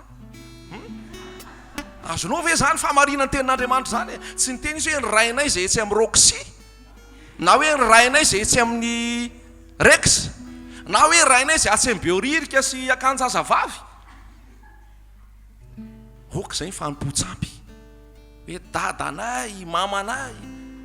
Misy koa ngamba hoe rainay izay any Itosy tsy haiko ambany lalana. Tena miteny aminao Jesosy, mety mampime anao zany. Misy koa miteny hoe rainay izay ry amon goûté. Fa tsisy rainao reny na ray ary. Rainy rainareo izy dia hoy Jesosy hoe mivavah toy izany nareo, rainay izay any an-danitra. Amen. Rainay izay any an-danitra. Malahelo ny fanahy masin'Andriamanitra, malahelo Jesosy Kristy satria takony izy. Takony ny atao hoe mpanompon'Andriamanitra. Mpanompon'Andriamanitra zay franc-maçon. Misy nge pastera franc-maçon, misy ndre pastera illuminati.